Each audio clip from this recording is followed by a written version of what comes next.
Hello students, इस video में आज हम सभी जो है परफेक्ट कंपटीशन मार्केट के बारे में डिस्कस करेंगे। तो चलिए स्टार्ट करते हैं।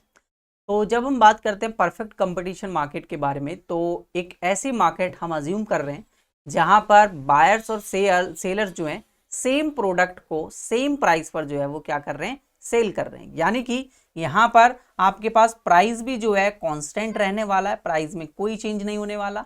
और दूसरा, यहाँ पर आपके पास सारी फर्में जो है मतलब एक ही सेम प्रोडक्ट को क्या करने वाली है, सेम होमोजीनस प्रोडक्ट आपके पास सेल करने वाली है। तो एक ऐसा मार्केट जहां पर सेम प्रोडक्ट और सेम प्राइस पर आप जो है सेल कर रहे होते हैं, उस मार्केट को आप जो है परफेक्ट कंपटीशन मार्केट कहते हैं। बिकॉज जब प्राइस सेम है, सेम प्रोडक्ट है, तो बताइए कंपटीशन क्या होगा, बहुत ज्यादा होगा। अगर आपके पास कंपटीशन जो है तब नहीं होता है जब सबका प्रोडक्ट में कुछ ना कुछ डिफरेंशिएशन हो या सब अलग अलग प्राइसेस पर उसको सेल करते हो। अगर मैं 10 रुपए में सेल कर रहा हूं तो कोई 9 में अगर सेल कर लेगा तो कंपटीशन तो खत्म है ना, मतलब कंपटीशन तो उसके पास पहुंच जाएगा। बट अगर हम सेम ही प्राइस पर सेम प्रोडक्ट बेच रहे हैं तो कंपटीशन बहुत ज्यादा है, इसलिए इसको नाम दिया जाता है परफेक्ट कंपटीशन का। क्लियर है? अब देखिए यहां पर आप पढ़ सकते हैं, perfect competition is a market structure categorised by the complete absence of the rivalry among the individual firm. यानी कि बहुत ज्यादा आपके पास यहाँ पर जो है rivalry in the world.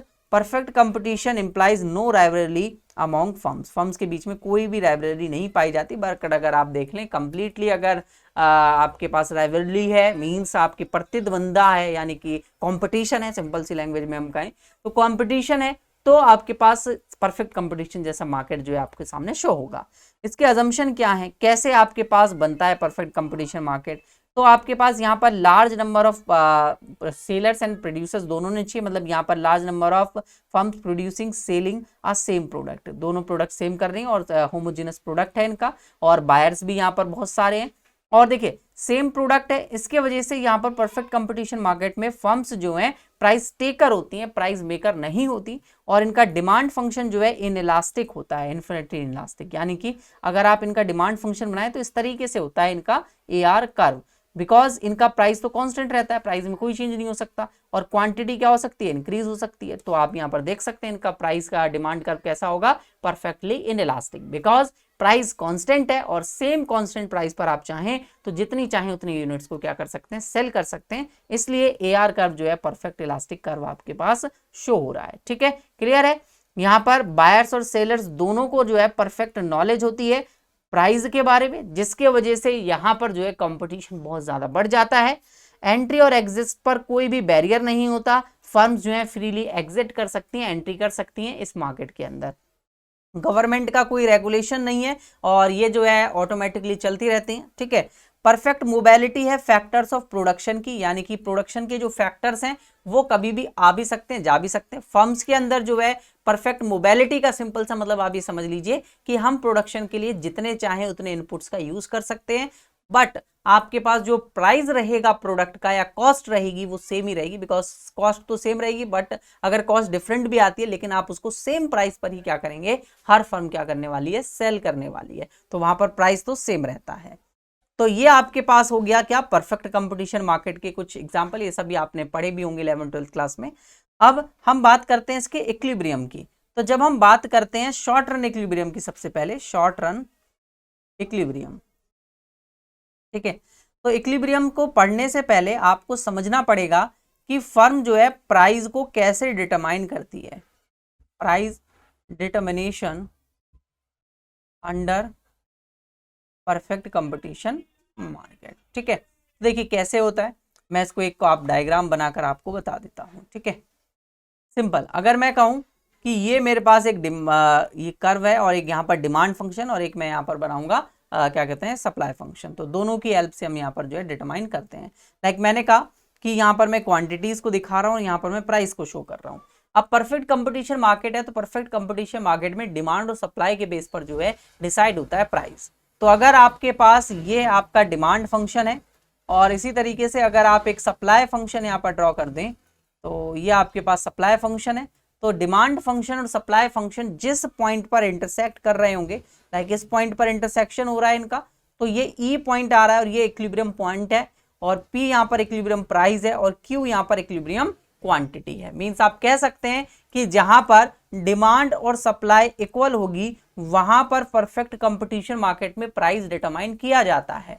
Because देखिए टेबल की हेल्प से आपको एक चीज समझाने की कोशिश करता हूं कि अगर मैं प्राइस कहता हूं 1 2 3 4 5 और यहाँ पर मेरे पास डी डिमांड है और एस मेरे पास सप्लाई है, तो जब प्राइस कम होते हैं तो डिमांड ज़्यादा होती है और जैसे जैसे प्राइस बढ़ते जाते हैं डिमांड क्या होते जाती है, कम होते जाती है। तो आप इस बात को समझिएगा।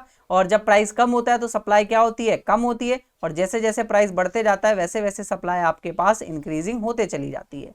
अगर आप इस टेबल को एनालाइज करें तो आपको एक पॉइंट यहाँ से समझ में आएगा कि सबसे पहले जब प्राइस मैंने 1 रुपये डिसाइड किया मार्केट के अंदर, तो जो कंज्यूमर्स हैं यानी कि हम लोग मान लेते हैं, हम लोग जो है 50 क्वांटिटीज परचेज कर रहे थे उस प्रोडक्ट की, बट जो सप्लायर हैं जो उसको बना रहे हैं सेल कर रहे हैं वो केवल 10 यूनिट्स को सेल कर रहे हैं। बिकॉज वो कह रहे हैं प्राइस बहुत कम है, प्राइस कम है तो हमें प्रॉफिट होगा नहीं, तो हम इतने ही यूनिट सेल कर पाएंगे। बट जो कंज्यूमर्स हैं वो कह रहे हैं प्राइस बहुत कम है और हमें बहुत फायदा मिलेगा, हम इसको डिमांड ज्यादा कर रहे हैं। तो यहाँ पर तो भाई 1 रुपये तो प्राइस डिसाइड नहीं किया जा सकता, बिकॉज दोनों ही बराबर नहीं है। मतलब 50 तो लोग खरीदना चाहते हैं बट 10 लोग ही बेचना चाहते हैं, तो ऐसे में तो प्रोडक्ट क्या नहीं हो पाएगा, सोल्ड नहीं हो पाएगा और डिमांड सबकी पूरी नहीं हो पाएगी, 40 लोगों के पास वो प्रोडक्ट नहीं आ पाएगा। तो हमें और कुछ करना पड़ेगा, प्राइस को चेंज करना पड़ेगा। अगर 2 रुपये प्राइस रखते हैं तो वहां पर डिमांड कम हो जाती है, बिकॉज प्राइस जब बढ़ता है तो डिमांड कम होती है और सप्लाई क्या हो जाती है, बढ़ जाती है। तो आप देख सकते हैं अभी भी यहाँ पर आपके पास डिमांड और सप्लाई में मिसमैच है, यानी कि सप्लाई जो है वो आपके पास 20 यूनिट्स की और डिमांड जो है वो 40 यूनिट्स की हो रही है। तो अभी भी 20% को वो प्रोडक्ट नहीं मिलेगा at the price of 2 rupees. तो ये प्राइस भी आप नहीं रख सकते बिकॉज यहाँ पर आपके पास डिमांड और सप्लाई इक्वल नहीं है। और अगर मैं 3 रुपीज प्राइस रखता हूं तो डिमांड अगेन कम हो जाती है 30 और सप्लाई बढ़ जाती है 20 से 30। तो आप देख सकते हैं डिमांड और सप्लाई दोनों को आ चुकी है इस पॉइंट पे, इक्वल हो चुकी है। तो इस पॉइंट पर हम 3 रुपये अगर प्राइस डिसाइड कर दें तो बेटर रहेगा, बिकॉज मार्केट जो है इक्विलिब्रियम में आ जाएगा। तो मार्केट इक्विलिब्रियम में आएगा तभी आपके पास प्राइस जो है डिटरमाइन किया जाएगा। अगर 4 रुपीज प्राइस रखते हैं, डिमांड कम है सप्लाई ज्यादा है, प्रोडक्ट ऐसे ही रखे रह जाएंगे और प्रोडक्ट को सेल ही नहीं होंगे, खराब हो रहे होंगे। और ऐसे अगर 5 रुपीज प्राइस रखता है, फिर डिमांड कम है और आपके पास अगेन सप्लाई ज्यादा है बट प्रोडक्ट कोई खरीद नहीं रहा, तो प्रोडक्ट बेकार होंगे, प्रोडक्शन करने की कोई जरूरत नहीं होगी। तो जब डिमांड और सप्लाई इक्वल होते हैं तो उसी पॉइंट पर आपके पास प्राइस जो है डिटरमाइंड किया जाता है। क्लियर स्टूडेंट्स, यहां तक आप सभी को समझ में आ गया होगा। अब आपके पास इंडस्ट्री और फर्म दोनों डिफरेंटली वर्क करती हैं। इक्विलिब्रियम ऑफ फर्म और इक्विलिब्रियम ऑफ इंडस्ट्री दोनों में जमीन आसमान का फर्क तो नहीं कह सकते बट फर्क है दोनों में। देखिए समझिए इस चीज को, अगर मैं यहाँ प्राइस ले रहा हूँ और यहाँ क्वांटिटी और यहाँ पर भी आउटपुट लिया जा रहा है और यहाँ पर आपके पास प्राइस लिया जा रहा है, और एक तरफ मैं बना रहा हूँ इंडस्ट्री के लिए कर, ये आपके मान लेते हैं इंडस्ट्री है पूरी उस प्रोडक्ट की, और ये एक फर्म का है जो एक फर्म आपके पास प्रोडक्शन कर रही है उस प्रोडक्ट का। तो आपको पता है जब डिमांड और सप्लाई कर्व जिस पॉइंट पर एक दूसरे को इंटरसेक्ट करते हैं वो पॉइंट आपके पास क्या होता है, इक्विलिब्रियम। ये आपके पास सप्लाई कर्व और ये आपके पास डिमांड कर्व, ये इक्विलिब्रियम प्राइस निकल के आया, ये इक्विलिब्रियम क्वांटिटी निकल कर आई आपके पास। अब अगर मैं कहता हूं कि मेरे पास जो यही सेम प्राइस है और इसी सेम प्राइस पर अब फर्म को क्या करना है, प्राइस को टेक करना है। बिकॉज मैंने आपको स्टार्टिंग में समझाया परफेक्ट कंपटीशन मार्केट में फर्म जो है प्राइस मेकर नहीं होती, प्राइस टेकर होती हैं। बिकॉज किसी भी एक फर्म के आने जाने पर पूरे मार्केट को, पूरी इंडस्ट्री को कोई भी इंपैक्ट नहीं पड़ता, और अगर कोई भी फर्म प्राइस को कम करके बेचे तो वो बेच नहीं सकती, यानी कि वो प्राइस खुद नहीं बना सकती, उसको प्राइस जो है खुद टेक करना पड़ेगा जो इंडस्ट्री में आया है। बिकॉज इंडस्ट्री में डिमांड और सप्लाई की हेल्प से वो इक्विलिब्रियम प्राइस निकाल के गया है, तो वहां से आपको जो है प्राइस को टेक करना पड़ेगा। तो फर्म के पास प्राइस कर्व ये आ रहा है और इस प्राइस कर्व पर आप देख सकते हैं कि यही इसका एवरेज रेवेन्यू है, यही इसका मार्जिनल रेवेन्यू है, यही इसका प्राइस कर्व है। तो आप देख सकते हैं इनका प्राइस जो है इस मार्केट के अंदर क्या है, कांस्टेंट है। बिकॉज ऑफ आपके पास यहाँ पर प्राइस जो है डिटरमाइन किया गया और वो सेम कांस्टेंट प्राइस पर फर्म को जो है यहाँ पर प्राइस को ये टेक करना पड़ा। तो ये है आपके पास डिमांड कर्व, और ये डिमांड कर्व पी कर्व है, तो पी कर्व डिमांड कर्व होता है। और ये आप देख सकते हैं पैरेलल टू एक्स एक्सिस है, इसलिए परफेक्ट इलास्टिक कर्व भी है। क्लियर स्टूडेंट्स, यहां तक आप सभी को समझ में आया होगा। अब हम बात करते हैं कि आपके पास जो इक्विलिब्रियम है, इक्विलिब्रियम,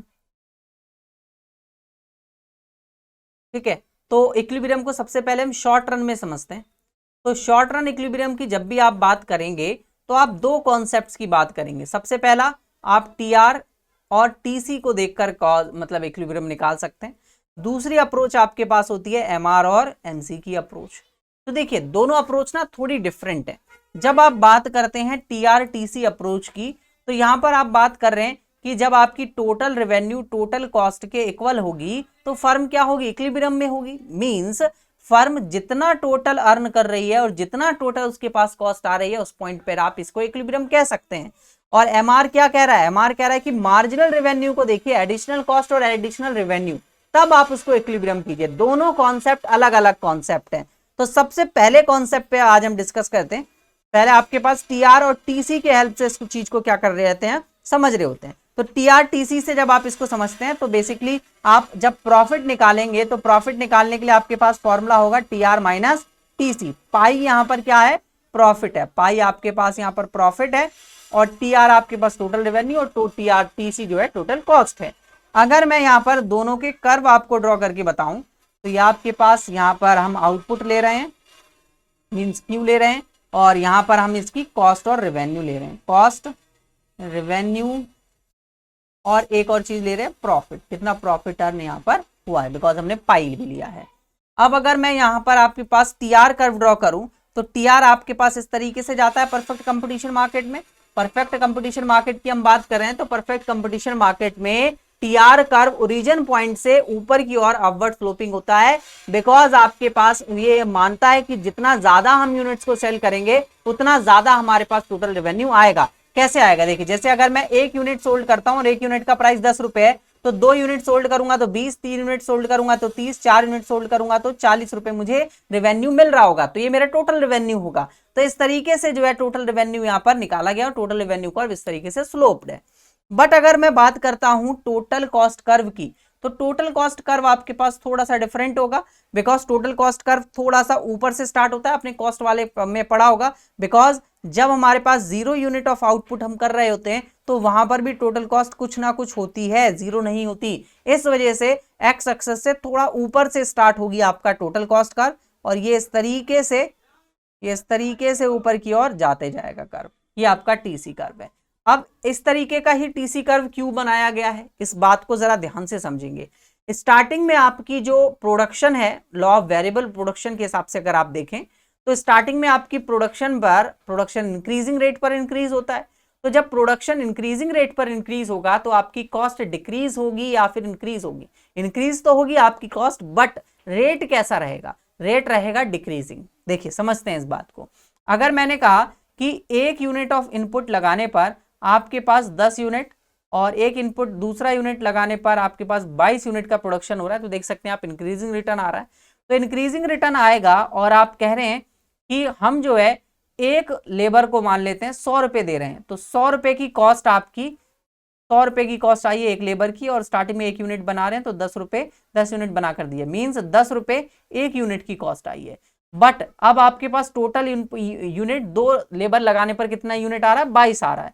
अब एक लेबर को 100 दे रहे हैं तो दोनों लेबर को कितना दे रहे होंगे आप, 200 दे रहे होंगे। तो दोनों लेबर को 200 दे रहे होंगे और दोनों लेबर मिलाकर 22 यूनिट बना रहे हैं। तो अगर आप इसको 22 से डिवाइड करेंगे दोस्तों तो 9 पॉइंट समथिंग आएगा। मींस आपकी कॉस्ट क्या हो रही है, पहले 10 थी, अब कॉस्ट क्या हो रही है, कम हो रही है। मींस आपके पास टोटल कॉस्ट कर्व जो है वो डिक्रीजिंग रेट पर इंक्रीज हो रहा है। कॉस्ट बढ़ तो रही है, कॉस्ट 100 से 200 तो हो रही है, बट रेट जो है वो क्या है, डिक्रीजिंग है। ठीक है, तो स्टार्टिंग में आपके पास कॉस्ट जो है इंक्रीजिंग रेट डिक्रीजिंग रेट पर इंक्रीज होती है।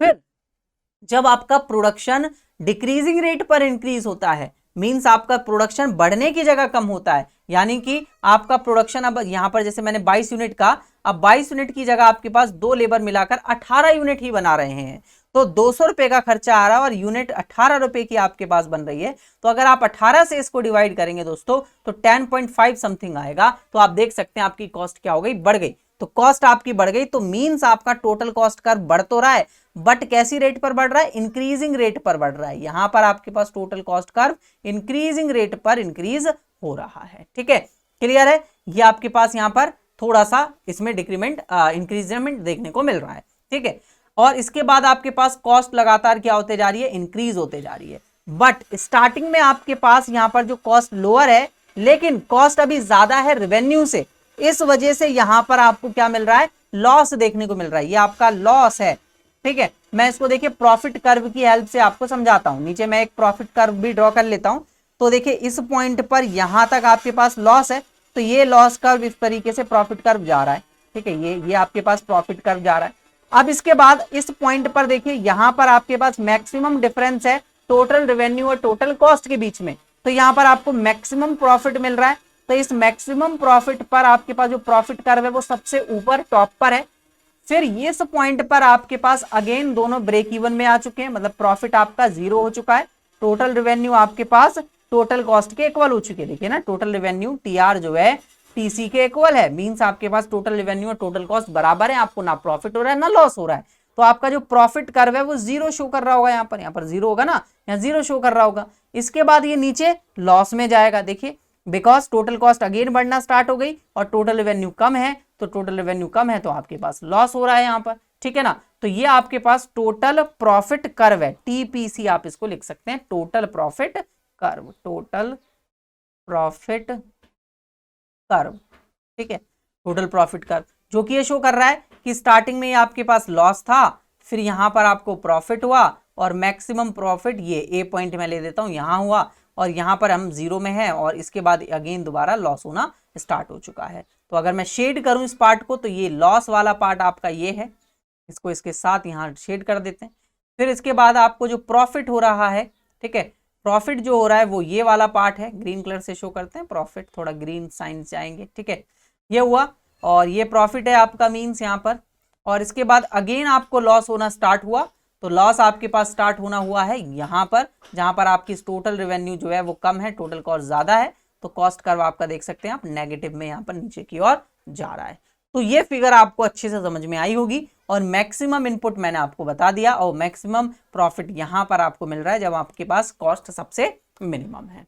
क्लियर बच्चे, यहां तक आपको समझ में आया? तो कुछ पॉइंट्स में अगर मैं आपको बताना चाहूं तो आपके पास जो है जब टोटल रेवेन्यू टोटल कॉस्ट के इक्वल होगी, this is the equilibrium point, ये इक्विलिब्रियम पॉइंट होगा आपके पास। बट इक्विलिब्रियम पॉइंट के लिए आपके पास कंडीशन सेटिस्फाइड होनी चाहिए, अभी हम देखेंगे। और T R equals to T R greater than है टीसी से, तो आपको प्रॉफिट मिल रहा है, और आपके पास जब टी आर लेस देन है टीसी से तो आपको लॉस मिल रहा है यहाँ पर। क्लियर बच्चे? ठीक है, अब यहां पर अगर आप कुछ चीजों को समझें, जैसे कि मैं आपसे कहूं कि कंडीशन क्या होंगी, ठीक है, कंडीशंस ऑफ इक्विलिब्रियम क्या होंगी, कंडीशंस ऑफ इक्विलिब्रियम।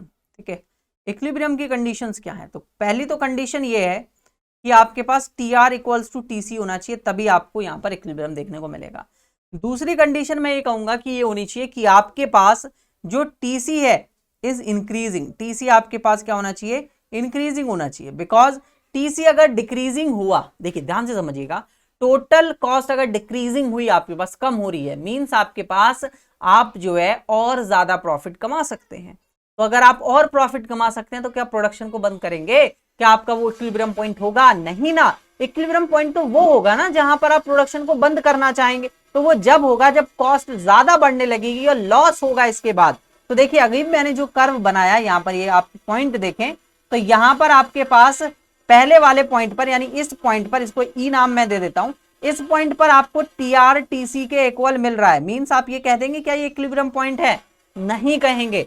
क्यों नहीं कहेंगे? पहली कंडीशन तो सेटिस्फाइड हो रही है, बट नहीं कहेंगे बिकॉज अभी अभी आपने लॉस अर्न किया है, प्रॉफिट तो अर्न किया ही नहीं। क्या आप प्रॉफिट लॉस अर्न करने के लिए बिजनेस में आए थे? क्या आप लॉस के लिए प्रॉफिट मतलब प्रोडक्शन को कर रहे हैं? आप कुछ ना कुछ प्रॉफिट तो कमाना चाहते हैं ना, तो प्रॉफिट कमाना चाहते हैं और इस वजह से आपका यहाँ पर देख सकते हैं, आपके यहाँ पर ये क्या है, डिक्रीजिंग रेट पर इंक्रीज हो रहा है, यानी कि डिक्रीजिंग रेट है। ठीक है, रेट लिख लीजिए, इंक्रीजिंग रेट होना चाहिए, डिक्रीजिंग रेट है। ठीक है ना, क्लियर? और इसके बाद आप देखिए आपके पास टोटल कॉस्ट अब डिक्रीज होना स्टार्ट हुई है, इंक्रीज तो हो रहा है बट रेट कैसा है, डिक्रीजिंग है। मींस आपको ये पार्ट मिलने वाला है जो कि आपका प्रॉफिट का पार्ट होगा, तो आप प्रॉफिट को अर्न कीजिए। फिर उसके बाद अगेन आपको टीआरटीसी इक्वल मिला है और आपका टीसी जो है ग्रेटर देन भी है, मतलब टीआर जो है आपका लेस देन भी है टीसी से, less than TC means TC greater than है और टीसी इंक्रीजिंग रेट पर भी इंक्रीज हो रहा है। तो ये आपके पास यहां पर शटडाउन पॉइंट होगा और इसके बाद आपको लॉस होना स्टार्ट होगा। तो आपका इक्विलिब्रियम पॉइंट जो है E1 होगा, जहां पर Q1 क्वांटिटी को आप क्या कर रहे होंगे, प्रोड्यूस कर रहे होंगे। क्लियर बच्चे? आया समझ में? सभी को समझ में आया होगा? अब MRMC अप्रोच अगर आप देखें, MRMC अप्रोच, ठीक है, तो MRMC अप्रोच के हिसाब से ये रहा MRMC अप्रोच, ठीक है। तो कंडीशन क्या है, देखिए कंडीशंस लिख देता हूं सबसे पहले इस बार में। कंडीशंस, पहली conditions MR equals to MC होना चाहिए, ठीक है। अब ये बना कैसे फॉर्मूला, अभी इसको ड्राइव भी करेंगे हम साथ के साथ। दूसरा MC जो है इंक्रीजिंग होना चाहिए, ठीक है। देखिए समझते हैं। अब देखिए अभी अभी आपको मैंने बताया कि आपके पास जो TR है वो TC के क्या होना चाहिए, इक्वल होना चाहिए जब आपके पास इक्विलिब्रियम पॉइंट आएगा। अब TR आपको ऐसी लिख दीजिए, TC को आप क्या लिख सकते हैं, TC कब इंक्रीज होता है, बेसिकली TVC की वजह से इंक्रीज होता है। और MR का TR का एडिशनल पॉइंट क्या होता है, MR, TVC का एडिशनल क्या होता है, MC। तो आप कहेंगे MRMC से भी इक्विलिब्रियम पॉइंट निकल कर आ सकता है, बिकॉज आप अब एडिशनल यूनिट्स को चेक कर रहे हैं कि एडिशनल यूनिट्स का कितना एवरेज रेवेन्यू रहता है और एक एडिशनल यूनिट का कितना आपके पास एवरेज कॉस्ट रहता है। इस चीज को आप जो है वो कैलकुलेट करेंगे। बाहर की नॉइस के लिए थोड़ी सी माफी चाहूंगा स्टूडेंट्स, ठीक है, क्लियर है। तो यहां तक आप सभी को जो है समझ में आ गया होगा। अब अगर मैं यहां पर MRMC के इक्वल करूं तो भी आपको जो है प्रॉफिट मिलेगा, यानी कि प्रॉफिट इक्वल्स टू MRMC आपके पास होगा और वो हर यूनिट की एडिशनल यूनिट का प्रॉफिट आपके पास शो हो रहा होगा। बट आपको टोटल प्रॉफिट निकालना है तो pi equals to TR minus TC ही होने वाला है आपके पास, ध्यान रखिएगा। अब हम इसको ग्राफ के अगेन दोबारा ग्राफ के थ्रू समझते हैं। जैसे मैंने कहा कि ये आपके पास है। अब यहां पर अगर आप MR कर्व को ड्रॉ करें बच्चे, MR कर्व को, तो MR कर्व तो पैरेलल टू एक्स एक्सिस आएगा, बिकॉज परफेक्ट कंपटीशन मार्केट है और परफेक्ट कंपटीशन मार्केट में आपके पास MR जो है AR के इक्वल होता है और प्राइस के इक्वल होता है। तो जितना प्राइस है उतना एवरेज रेवेन्यू और उतना ही मार्जिनल रेवेन्यू होता है, क्योंकि परफेक्ट कंपटीशन मार्केट में प्राइस कांस्टेंट रहते हैं, ठीक है। तो ये आपको एक प्राइस कर्व मिला। अगर आप यहाँ पर MC कर्व बनाएंगे तो MC कर्व तो आपको पता है शॉर्ट रन में आपके पास इस तरीके का U शेप का होता है, तो हमने MC कर्व इस तरीके का बना दिया, शॉर्ट रन MC कर्व है, ठीक है। अब आपको दो कंडीशन सेटिस्फाइड करनी है। पहली कंडीशन आप सेटिस्फाइड करेंगे जहां पर आपके पास MR और MR और MC दोनों इक्वल मिल रहे हैं इस पॉइंट पर। इसको मैं E पॉइंट नाम दे देता हूं और यहाँ पर Q यूनिट्स का प्रोडक्शन हो रहा है। तो क्या ये इक्विलिब्रियम पॉइंट है? नहीं। स्टार्टिंग से अगर आप देखें इस वाले पार्ट को, तो यहां पर आपको अभी क्या हुआ है, थोड़ी देर पहले लॉस हुआ है। आपका MC ज्यादा था आपके MR से, तो आपको लॉस हुआ है, प्रॉफिट नहीं हुआ है। और क्या अब आप प्रोडक्शन को बंद कर देंगे? नहीं, क्योंकि अभी तक आपको लॉस हुआ है और आपने 2 या 3 यूनिट का ही प्रोडक्शन किया है, उसको सेल किया है और आपको लॉस हुआ है। तो क्या आप इक्विलिब्रियम पे हैं? नहीं है ना, आप और ज्यादा प्रोडक्शन करना चाहते हैं।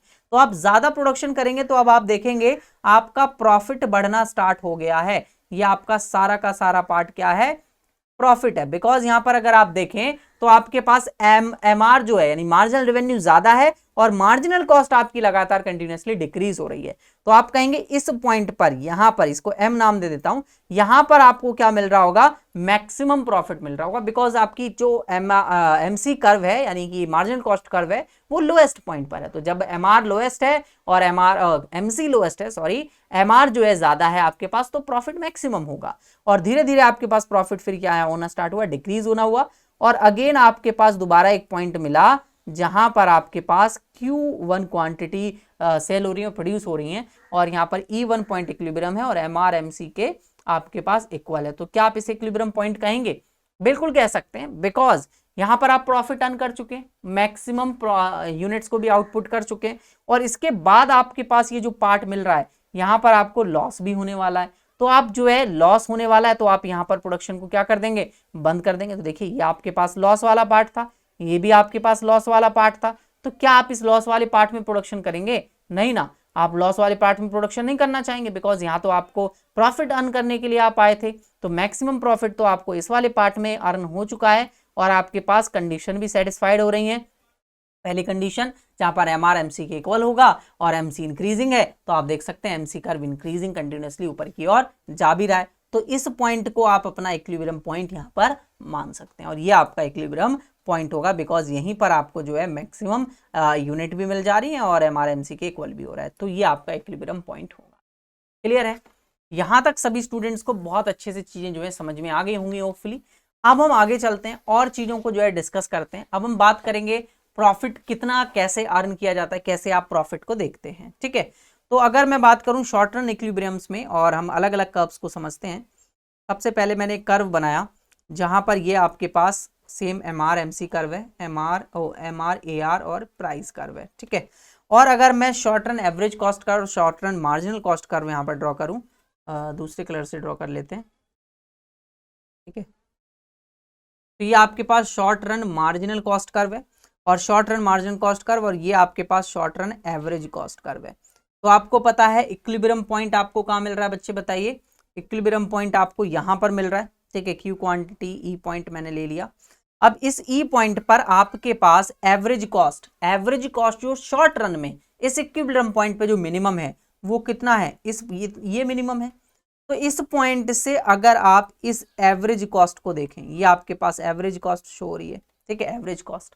तो इस एवरेज कॉस्ट को अगर आप शो करें और ये आपका प्राइस है, तो प्राइस ज्यादा है और आपकी एवरेज कॉस्ट क्या है, ज्यादा है, मींस प्राइस ग्रेटर देन है आपके पास शॉर्ट रन एवरेज कॉस्ट से, प्राइस ग्रेटर देन है short run average cost curve से। तो आपके पास यहां पर जितना भी पार्ट ये वाला शो हो रहा है, ये वाला पार्ट, ये पार्ट आपका सुपर प्रॉफिट होगा। क्या होगा, सुपर प्रॉफिट होगा। एक तो नॉर्मल प्रॉफिट होता है जो नॉर्मली फर्म्स कमाती हैं, बट ये सुपर प्रॉफिट है, मींस एक्स्ट्रा प्रॉफिट है, बिकॉज आप अपनी यहां पर शॉर्ट रन एवरेज कॉस्ट भी कवर अप कर पा रहे हैं। मतलब एवरेज कॉस्ट आपकी कवर अप हो रही है, तो आपको जो प्रॉफिट मिल रहा है वो ज्यादा मिल रहा है, नॉर्मल से ज्यादा, तो वो आपके पास सुपर प्रॉफिट है। बट अगर मैं आपको नॉर्मल प्रॉफिट का कर्व यहां पर बनाकर बताऊं, बिकॉज कंफ्यूजन स्टार्ट हो गई होगी, तो यहां पर अगर मैं लूं तो ये आपके पास प्राइस कर्व है, अगेन प्राइस इक्वल्स टू आपके पास MR इक्वल्स टू AR होता है। और यहाँ पर आपके पास अगर MR कर्व और AR कर्व दोनों ड्रॉ किए जाएं तो आपके पास ये MC कर्व है, लाइक मैंने कहा, रुक जाइए, हाँ ये आपके पास MC कर्व है, ठीक है, SMC। अब आपके पास जो एवरेज कॉस्ट कर्व है वो ठीक इसी पॉइंट से पास आउट हो रहा है, ये आपके पास short run average cost curve हुआ, ठीक है। और आपके पास शॉर्ट रन एवरेज कॉस्ट देखिए इसी पॉइंट से क्या हो रहा है, पास आउट हो रहा है, ये सेम पॉइंट से पास आउट हो रहा है। तो इस पॉइंट पर आपके पास ये आपके पास जो प्रॉफिट है, मींस यहां पर आपके पास जो प्राइस मिल रहा होगा वो एवरेज कॉस्ट ही कवर अप हो पा रही है, तो ये पॉइंट पर आपको नॉर्मल प्रॉफिट मिल रहा है। क्या मिल रहा है, नॉर्मल प्रॉफिट, बिकॉज यहां कहीं इसके नीचे आपके पास होगा इसका short run average variable cost curve, और एवरेज वेरिएबल कॉस्ट क्या है, ज्यादा है, और एवरेज वेरिएबल कॉस्ट आपके पास यहां पर इक्विलिब्रियम पॉइंट पे इतनी है और इससे इतना ऊपर आपके पास प्राइस है। मींस मैं नॉर्मल प्रॉफिट के लिए क्या कह सकता हूं, जब प्राइस ग्रेटर देन होता है आपके पास एवरेज वेरिएबल कॉस्ट कर्व से, तो उतना आपके पास यहां पर क्या मिलता है, नॉर्मल प्रॉफिट। तो फर्म कितना नॉर्मल प्रॉफिट कमा चुकी है, फर्म इतना नॉर्मल प्रॉफिट कमा चुकी है, इतना शेडेड पार्ट वाला, क्लियर है। बिकॉज इस इक्विलिब्रियम पॉइंट पर, सेम पॉइंट पर आपको जो है short run average cost curve जो है मैच कर रहा है, और इससे नीचे आपका average variable cost cover up हो पा रही है। तो जितना आपके पास average cost variable cost cover up हो पाती है तो आपको नॉर्मल प्रॉफिट होता है। बट अगर आपकी सारी कॉस्ट कवर अप हो पा रही है, मींस फिक्स्ड कॉस्ट भी कवर अप हो पा रही है, तो आपको सुपर प्रॉफिट होता है। तो आप कह सकते हैं सुपर प्रॉफिट में आपकी fixed cost also cover by the price से, हमारी जो प्राइस हम ले रहे हैं उस प्राइस से हमारी फिक्स्ड कॉस्ट भी कवर अप हो पा रही है, तो आपके पास सुपर प्रॉफिट। अगर वेरिएबल कॉस्ट ही कवर अप हो पा रही है तो नॉर्मल प्रॉफिट। अब अगर लॉस की बात करें तो देखिए अगेन डायग्राम बनाते हैं, समझते हैं। ये आपके पास सेम क्वांटिटी और प्राइसेस मैंने ले लिए। अब अगर आपके पास प्राइस कर्व ड्रॉ किया जाए तो सेम ये price equals to MR equals to AR, ये तो कांस्टेंट रहने वाला है। और यहाँ पर अगर मैं short run average cost curve और MC कर्व को ड्रॉ कर दूं तो आपके पास देखिए ये आपका MC कर्व हुआ, ठीक है, SMC शॉर्ट रन के लिए। और इस बार आपका जो एवरेज कॉस्ट कर्व है ना शॉर्ट रन वाला, देखिए short run average cost curve वो ये है SAC, ठीक है। सॉरी दोस्तों, इस शेप का SAC नहीं होता, तो मैं थोड़ा गलत तो नहीं बनाना चाहूँगा, ये मिनिमम पॉइंट पे कट करता है, तो ये SAC है। और इससे पहले मैंने बना दिया ये आपका SAVC, ठीक है। तो आप यहाँ पर देखें तो इक्विलिब्रियम पॉइंट पर आपके पास यहाँ पर इस पॉइंट पर ये आपको लॉस शो करेगा, जहां पर MR MC के इक्वल है, और इस पॉइंट पर ये वाला पार्ट आपका क्या हो रहा होगा, लॉस शो हो रहा होगा। बिकॉज प्राइस जो है आपका क्या है, कम है, और जो आपकी एवरेज कॉस्ट है वो ज़्यादा है। तो आप कहेंगे कि जब प्राइस कम होता है और शॉर्ट रन एवरेज कॉस्ट ज़्यादा होती है आपके पास, तो आपको लॉसेज मिलते हैं। तो ये जो शेडेड पार्ट है, जो अभी मैं शेड कर रहा हूँ, ये आपके पास क्या है, लॉस है आपका। ठीक है, ये आपका लॉस हो गया। क्लियर बच्चे, यहाँ तक आया होगा अच्छे से समझ में? ठीक है, अब हम बात करते हैं कुछ और पॉइंट्स की। पेज और इंसर्ट करते हैं। ठीक है, अब हम बात करते हैं कि शटडाउन पॉइंट आपके पास कहां पर आता है। शटडाउन पॉइंट बेसिकली वो पॉइंट है जहां पर प्रोडक्शन हम बंद कर सकते हैं। ठीक है, तो आपके पास अगेन जो है, मैं एक लाइन बनाऊंगा जो प्राइस लाइन होगी, और ये आपके पास पी जो है शो कर रहा होगा AC और MC OMR, सॉरी दोस्तों ARMR, मैंने MC लिख दिया। ठीक है, अब आपके पास अगर SMC कर्व मैं ड्रॉ करूं, SMC कर्व, ठीक है, तो ये मैंने SMC कर्व ड्रॉ किया, short run marginal cost curve, और इसके बाद इसके लिए short run average cost curve, और ये भी ड्रॉ कर दूं, सॉरी गलत हो गया अगेन, ये इसके मिनिमम पॉइंट पे कट करता है SAC, और ये आपके पास आया SAVC। ठीक है, तो अगर आप यहाँ देखें तो इस पॉइंट पर आपके पास यहाँ इक्विलिब्रियम पॉइंट आ रहा होगा, तो इसी सेम इक्विलिब्रियम पॉइंट पर SAVC ये है आपके पास, short run average variable cost, means वो भी आपके पास कवर अप नहीं हो पा रही है। तो मैं ये कह सकता हूं कि जो शटडाउन पॉइंट होगा,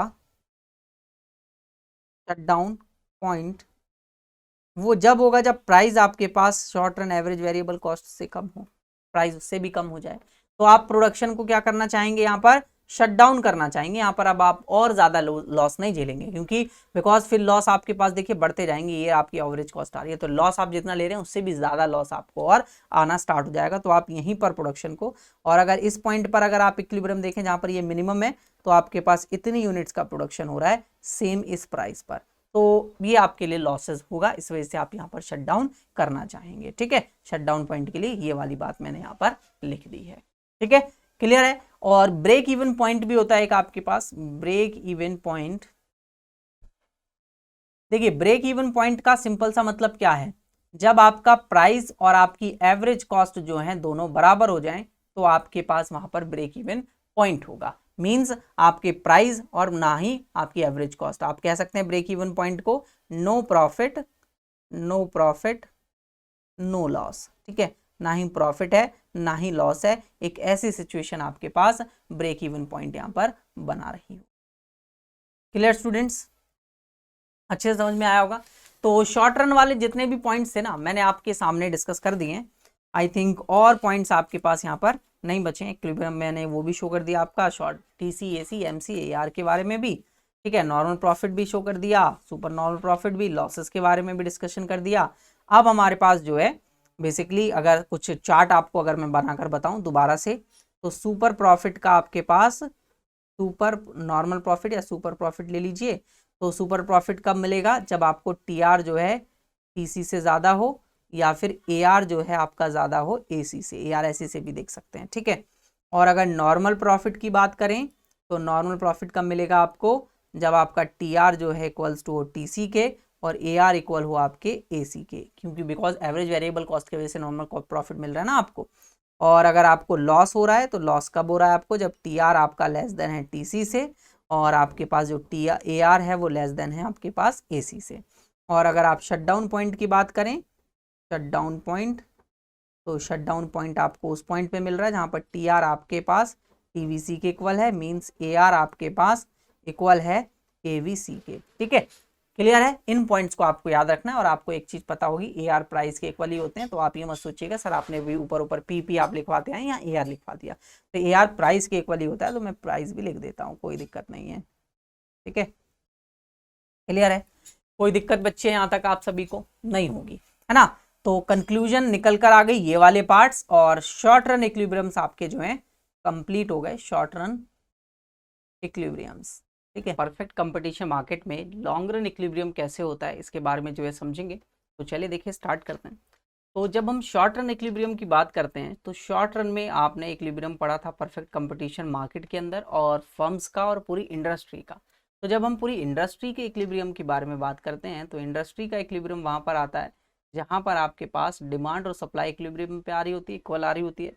और जब हम फर्म्स के इक्विलिब्रियम की बात कर रहे हैं तो हमने दो अप्रोचेस पढ़ी थी। सबसे पहला अप्रोच था आपके पास TR equals to TC approach, और दूसरी अप्रोच आपके पास थी MR और MC की अप्रोच, यानी कि मार्जिनल कॉस्ट और marginal revenue, total cost total revenue की हेल्प से भी हम जो है शॉर्ट रन में इक्विलिब्रियम देखते थे। अब आपके पास जो शॉर्ट रन होता है, शॉर्ट रन में आप ओनली वेरिएबल फैक्टर्स को ही चेंज कर सकते हैं, वेरिएबल फैक्टर्स ऑफ प्रोडक्शन ही आपके पास चेंज हो सकते हैं। बट जब हम बात कर रहे हैं लॉन्ग रन की, तो लॉन्ग रन में आप बोथ फैक्टर्स को चेंज कर सकते हैं, बोथ फैक्टर्स ऑफ प्रोडक्शन को चेंज किया जा सकता है। फिक्स फैक्टर और वेरिएबल फैक्टर के ऐसे कॉम्बिनेशन को लेकर आ सकते हैं जहां पर आपको एक ऑप्टिमल लेवल ऑफ प्रोडक्शन का मिनिमम कॉस्ट के लेवल पर मिल जाए। तो इसके लिए हम जो है लॉन्ग रन इक्विलिब्रियम को पढ़ेंगे, जहां पर हम इंडस्ट्री के इक्विलिब्रियम को भी देखेंगे और फर्म के इक्विलिब्रियम को भी देखेंगे। तो सबसे पहले हम स्टार्ट करते हैं फर्म के इक्विलिब्रियम के लिए। तो याद होगा आप सभी को, आपने कॉस्ट ऑफ प्रोडक्शन वाले चैप्टर में पढ़ा होगा कि आपके पास जब शॉर्ट रन मार्जिनल कॉस्ट और शॉर्ट रन आपके पास रेवेन्यू इक्वल आती है तो शॉर्ट रन इक्विलिब्रियम हो रहा होता है बेसिकली। बट जब आप यहाँ पर देखेंगे लॉन्ग रन में, तो आप यहाँ पर लॉन्ग रन मार्जिनल कॉस्ट की बात करेंगे और long run average cost curve की बात करेंगे। बट जो रेवेन्यूज होती है वो तो लॉन्ग रन या शॉर्ट रन में उसी तरीके से सेम बिहेवियर करती हैं, तो उनमें तो कोई भी चेंज नहीं आएगा। बिकॉज लॉन्ग रन की जब बात करें और परफेक्ट कंपटीशन मार्केट है आपके पास, तो रेवेन्यू जो होगा वो आपका कॉन्स्टेंटली जो है पैरेलल टू एक्स एक्सिस ही होगा, बिकॉज प्राइस के इक्वल जो है एवरेज रेवेन्यू और मार्जिनल रेवेन्यू दोनों जो है बराबर हो रहे होते हैं। ठीक है, तो सिंपल अगर मैं डायग्राम बनाकर आप चीज को समझाऊं, तो यहाँ पर हमारे पास एक सबसे पहले हम शॉर्ट रन कर्व के हिसाब से जो है इसको इक्विलिब्रियम पे लेंगे। तो यहाँ पर हम क्वांटिटी ले रहे हैं और यहाँ पर हम प्राइजेस को ले रहे हैं। अगर सपोज दैट हमने एक प्राइस लेवल डिसाइड किया जो कि शॉर्ट रन प्राइस लेवल है, तो ये इस प्राइस लेवल पर आपको जो है इक्विलिब्रियम शो करवाते हैं। देखिए ये जो प्राइस है यहाँ पर हम इसको P नाम दे देते हैं, PS शॉर्ट रन के लिए, जहाँ पर हम AR MR और ये P इक्वल आपको शो हो रहा है। ठीक है, अब इसी पॉइंट पर अगर मैं इक्विलिब्रियम शो करना चाहता हूं तो मैं सबसे पहले SMC कर्व को पास करवाऊंगा। यहाँ से थोड़ा सा छोटा बना देता हूं मैं इसको। ठीक है, यहाँ से हम SMC कर्व को पास करवाएंगे, SMC कर्व आपके पास, और इसी ठीक पॉइंट पर आपके पास यहाँ पर शो हो रहा होगा आपका SAC कर्व। ठीक है, SAC कर्व इस पॉइंट पर जहाँ पर ये इक्विलिब्रियम है आपके पास, इस इक्विलिब्रियम पॉइंट पर आपको जो है यहाँ पर एक क्वांटिटी प्रोड्यूस हो रही है जिसको मैं QS नाम दे देता हूँ, बिकॉज ये शॉर्ट रन में हम क्वांटिटीज को प्रोड्यूस कर रहे हैं। इस पॉइंट पर आपके पास कुछ फर्म में यहाँ पर प्रॉफिट शो हो रहा है। देखिए ये प्रॉफिट शो हो रहा है, इस प्रॉफिट को आप क्या नाम देंगे, इसको मैं सुपर प्रॉफिट नाम दूंगा, सुपर नॉर्मल प्रॉफिट। बिकॉज इसलिए सुपर प्रॉफिट है ये, क्योंकि आप देखें short run marginal cost curve आपके पास जो है यहाँ पर इक्विलिब्रियम पॉइंट पर आ रहा है, वहां पर short run average cost curve आपके प्राइस से मींस AR कर्व से भी लेस देन है, लोअर वैल्यू पर यहाँ पर शो कर रहा है। तो जब आपकी फिक्स्ड कॉस्ट और variable cost both cost cover हो जा रही है और उससे भी ज्यादा आपको प्राइस मिल रहा है, तो वहां पर आपके पास जो प्रॉफिट आता है वो सुपर नॉर्मल प्रॉफिट होता है। ठीक है, सुपर नॉर्मल प्रॉफिट, शॉर्ट में SNP लिख दिया मैंने। अब इस प्रॉफिट की वजह से लॉन्ग रन में मार्केट में जो है नई फर्म्स एंटर करेंगी।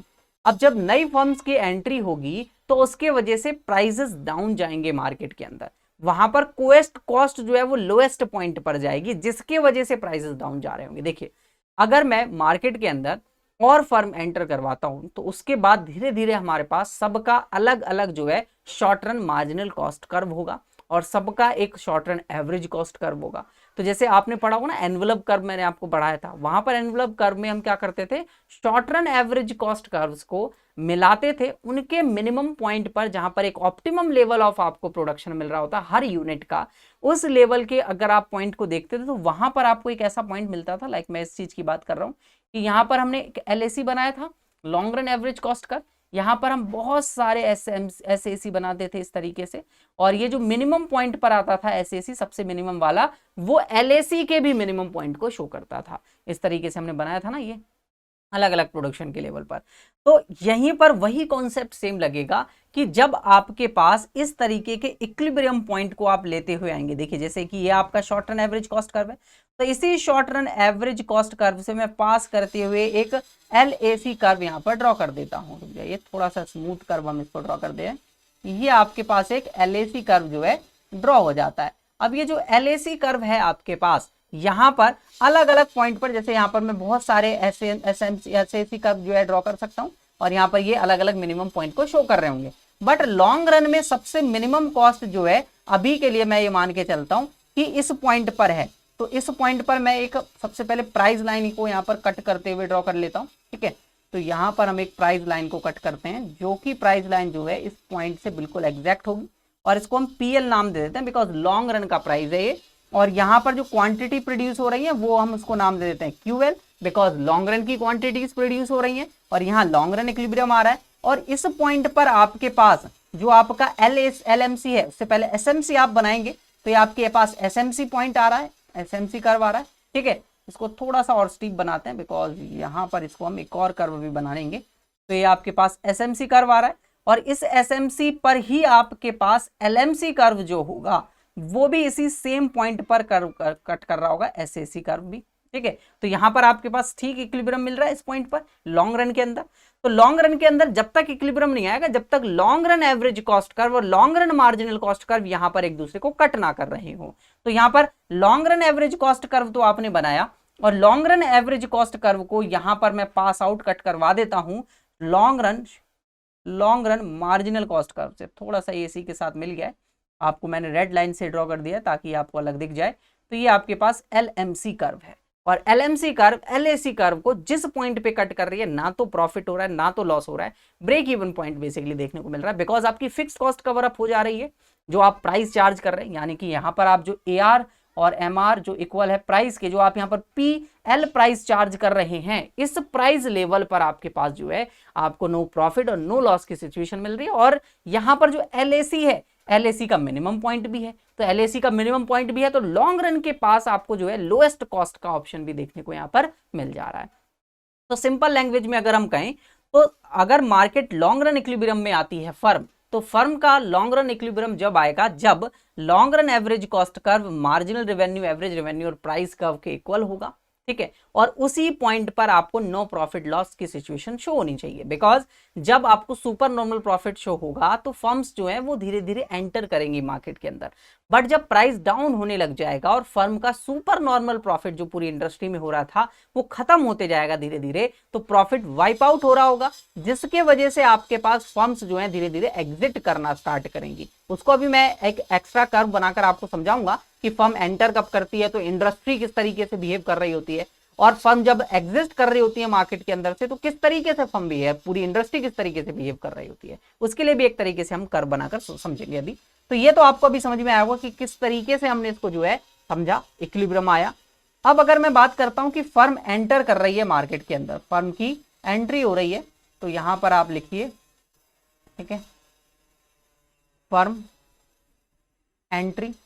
ठीक है, अब ये जो एंट्री हो रही है वो किस वजह से हो रही होगी, एंट्री सिंपल सा आपको एक शो करेगी कि यहां पर आपके पास हायर प्राइसेस की जो है इंड्यूसमेंट शो हो रही होगी। ठीक है, inducement to induced by higher price. ठीक है, हायर प्राइस। ठीक है, प्राइसेस ज्यादा की वजह से इंड्यूसमेंट शो हो रही है मार्केट के अंदर। और अगर मैं ये बात यहां पर कहूं कि फर्म एंटर इसलिए कर रही है बिकॉज सुपर नॉर्मल प्रॉफिट हो रहा है ज्यादा, है ना, तो जब सुपर नॉर्मल प्रॉफिट भी हो रहा है तो फर्म भी तो वो इंड्यूस होंगी कि मतलब मार्केट के अंदर हमें एंट्री करनी चाहिए ज्यादा प्रॉफिट कमाने के लिए। और ज्यादा प्रॉफिट कमाने के लिए जब मार्केट यहाँ पर एंटर करेंगी तो न्यू फर्म्स जो है धीरे धीरे ज्वाइन होना स्टार्ट होंगी। तो इसके लिए मैं एक डायग्राम बनाकर आपको चीजों को समझा देता हूँ। लाइक मैंने कहा कि एक हम कर्व बनाएंगे जो कि पूरा फर्म के नजरिए से होगा और एक इसी के साइड में हम कर्व बनाएंगे जो पूरी इंडस्ट्री के नजरिए से होगा। तो इंडस्ट्री और फर्म दोनों के केसेस को आपको समझ में आ जाएगा कि जब फर्म एंटर करती हैं तो क्या हो रहा होता है। तो अगर मैं एक प्राइस लेवल लेता हूं यहाँ पर पी नॉट, ठीक है, इस पी नॉट प्राइस पर ए आर एम आर ये सब प्राइस के इक्वल होते हैं। P not price, P equals to M R equals to A R है आपके पास। ठीक है, इस पॉइंट पर हम सबसे पहले एक एसएसी कर्व ड्रॉ कर लेते हैं। ठीक है, एसएमसी और एसएसी कर्व। तो अगर मैं एसएमसी कर्व ड्रॉ करता हूं तो ये देखिए इस तरीके से आपके पास एक एसएमसी कर्व ड्रॉ हुआ।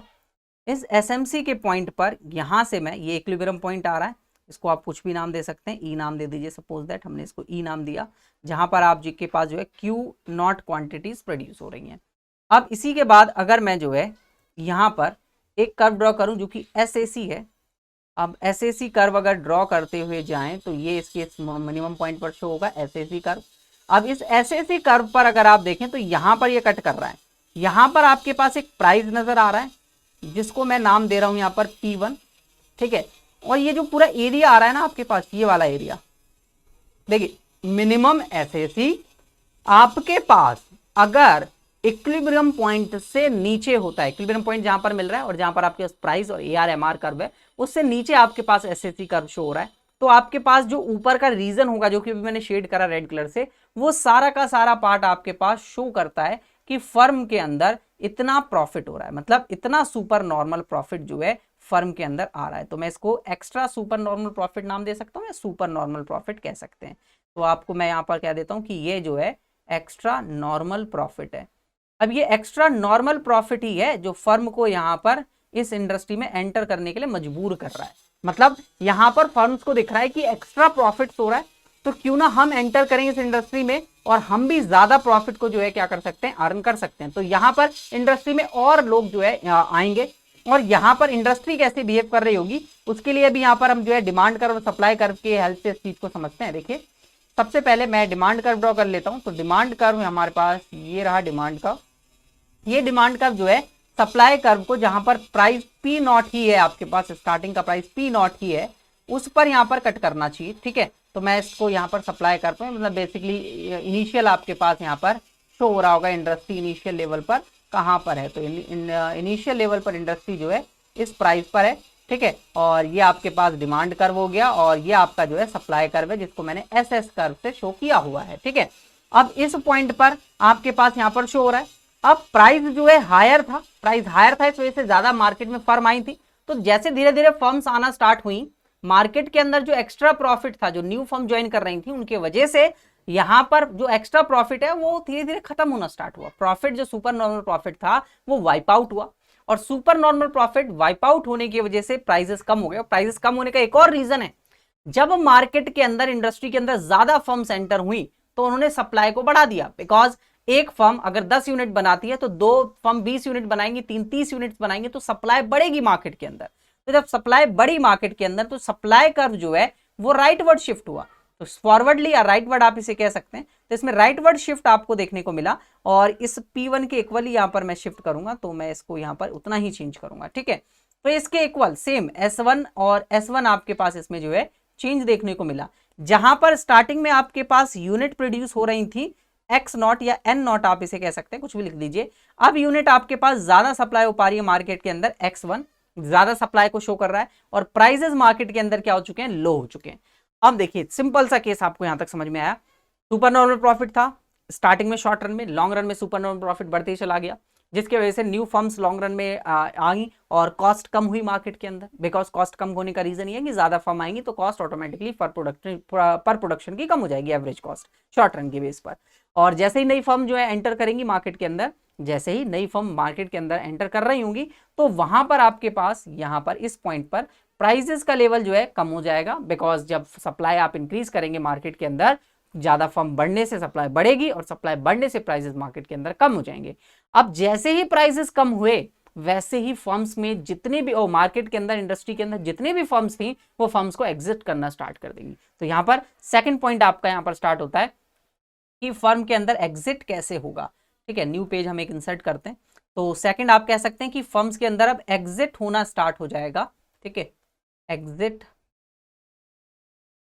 अब एग्जिट किसकी वजह से हो रहा है, इंड्यूस्ड बाय लोअर प्राइस, है ना। प्राइसेस कम हो चुके हैं ना, इंड्यूस्ड बाय लोअर प्राइसेस। अभी मैंने कहा प्राइसेस कम हो चुके हैं, मार्केट के अंदर सुपर नॉर्मल प्रॉफिट जो था वो भी खत्म हो चुका है।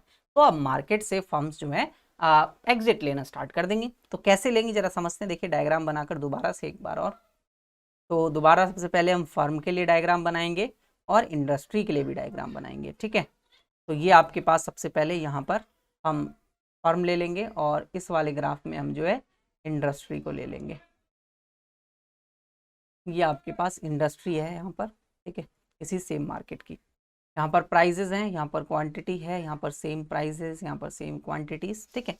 अब अगर मैं एक प्राइस लेवल लेता हूँ, लाइक मैंने P0 अगेन एक प्राइस लेवल लिया, ठीक है, उसमें आपके पास AR MR equals to price के इक्वल है। ठीक है, इस प्राइस लेवल पर हम जो है एक short run marginal cost curve और short run average cost curve लेते हैं। तो इसको मैंने लिया short run marginal cost curve SMC।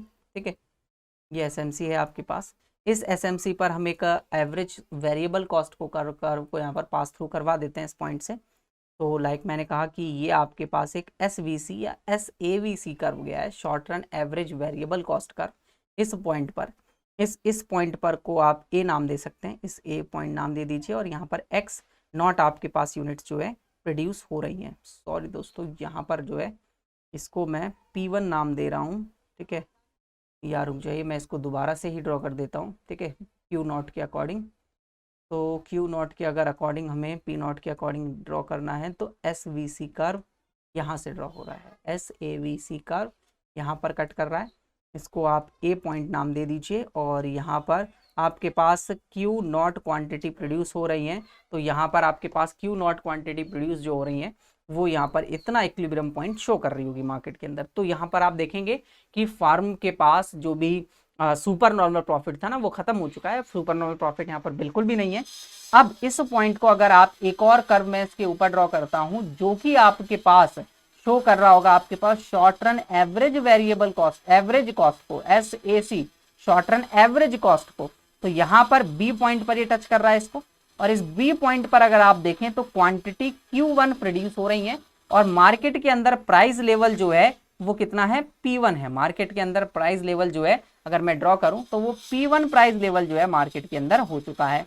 और इस P1 के पास आपके पास यहाँ पर शो हो रहा होगा, बट जब इक्विलिब्रियम पॉइंट को आप यहाँ पर शो कर रहे हैं, यानी कि ये जो इक्विलिब्रियम पॉइंट है, इस इक्विलिब्रियम पॉइंट के हिसाब से आपके पास मार्केट के अंदर प्राइस जो है वो P2 बढ़ जाना चाहिए, P2 तक इंक्रीज हो जाना चाहिए। तो यहाँ पर आपके पास ना लॉस अब ना इंक्रीज हो गया। देखिए लॉस कितना इंक्रीज हुआ, अगर आप देखें तो SMC कर्व जो है मतलब जो आपके पास इनिशियल आपके पास ये वाला ARMR कर्व है वो कम है, लोअर देन है।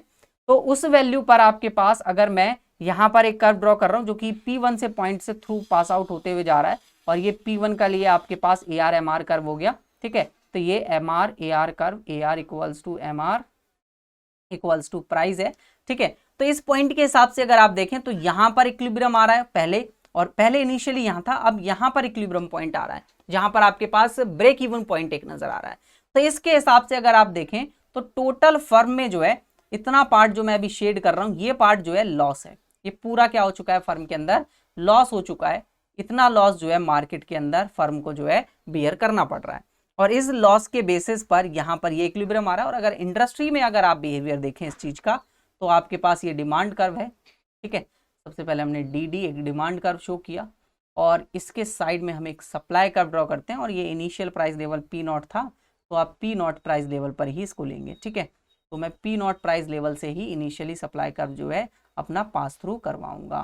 ठीक है, क्लियर बच्चे यहाँ तक? देखिए ये आपके पास P0 सप्लाई कर्व, ठीक है, दैट्स इट। तो इस पर आपके पास यहाँ पर P0 प्राइस आ रहा है, SS आपके पास सप्लाई कर्व है। अब देखिए फर्म ना एग्जिट करना स्टार्ट करेंगी बिकॉज लॉस हो रहा है, तो जब लॉस हो रहा है फर्म एग्जिट करेंगी तो सप्लाई कर्व जो है बैकवर्ड शिफ्ट हो जाएगा बिकॉज सप्लाई कम हो जाएगी मार्केट के अंदर और प्राइजेस जो हैं बढ़ जाएंगे और P1 हो जाएंगे। देखिए अभी करता हूँ मैं इसी सेम पॉइंट पर इसको। ठीक है,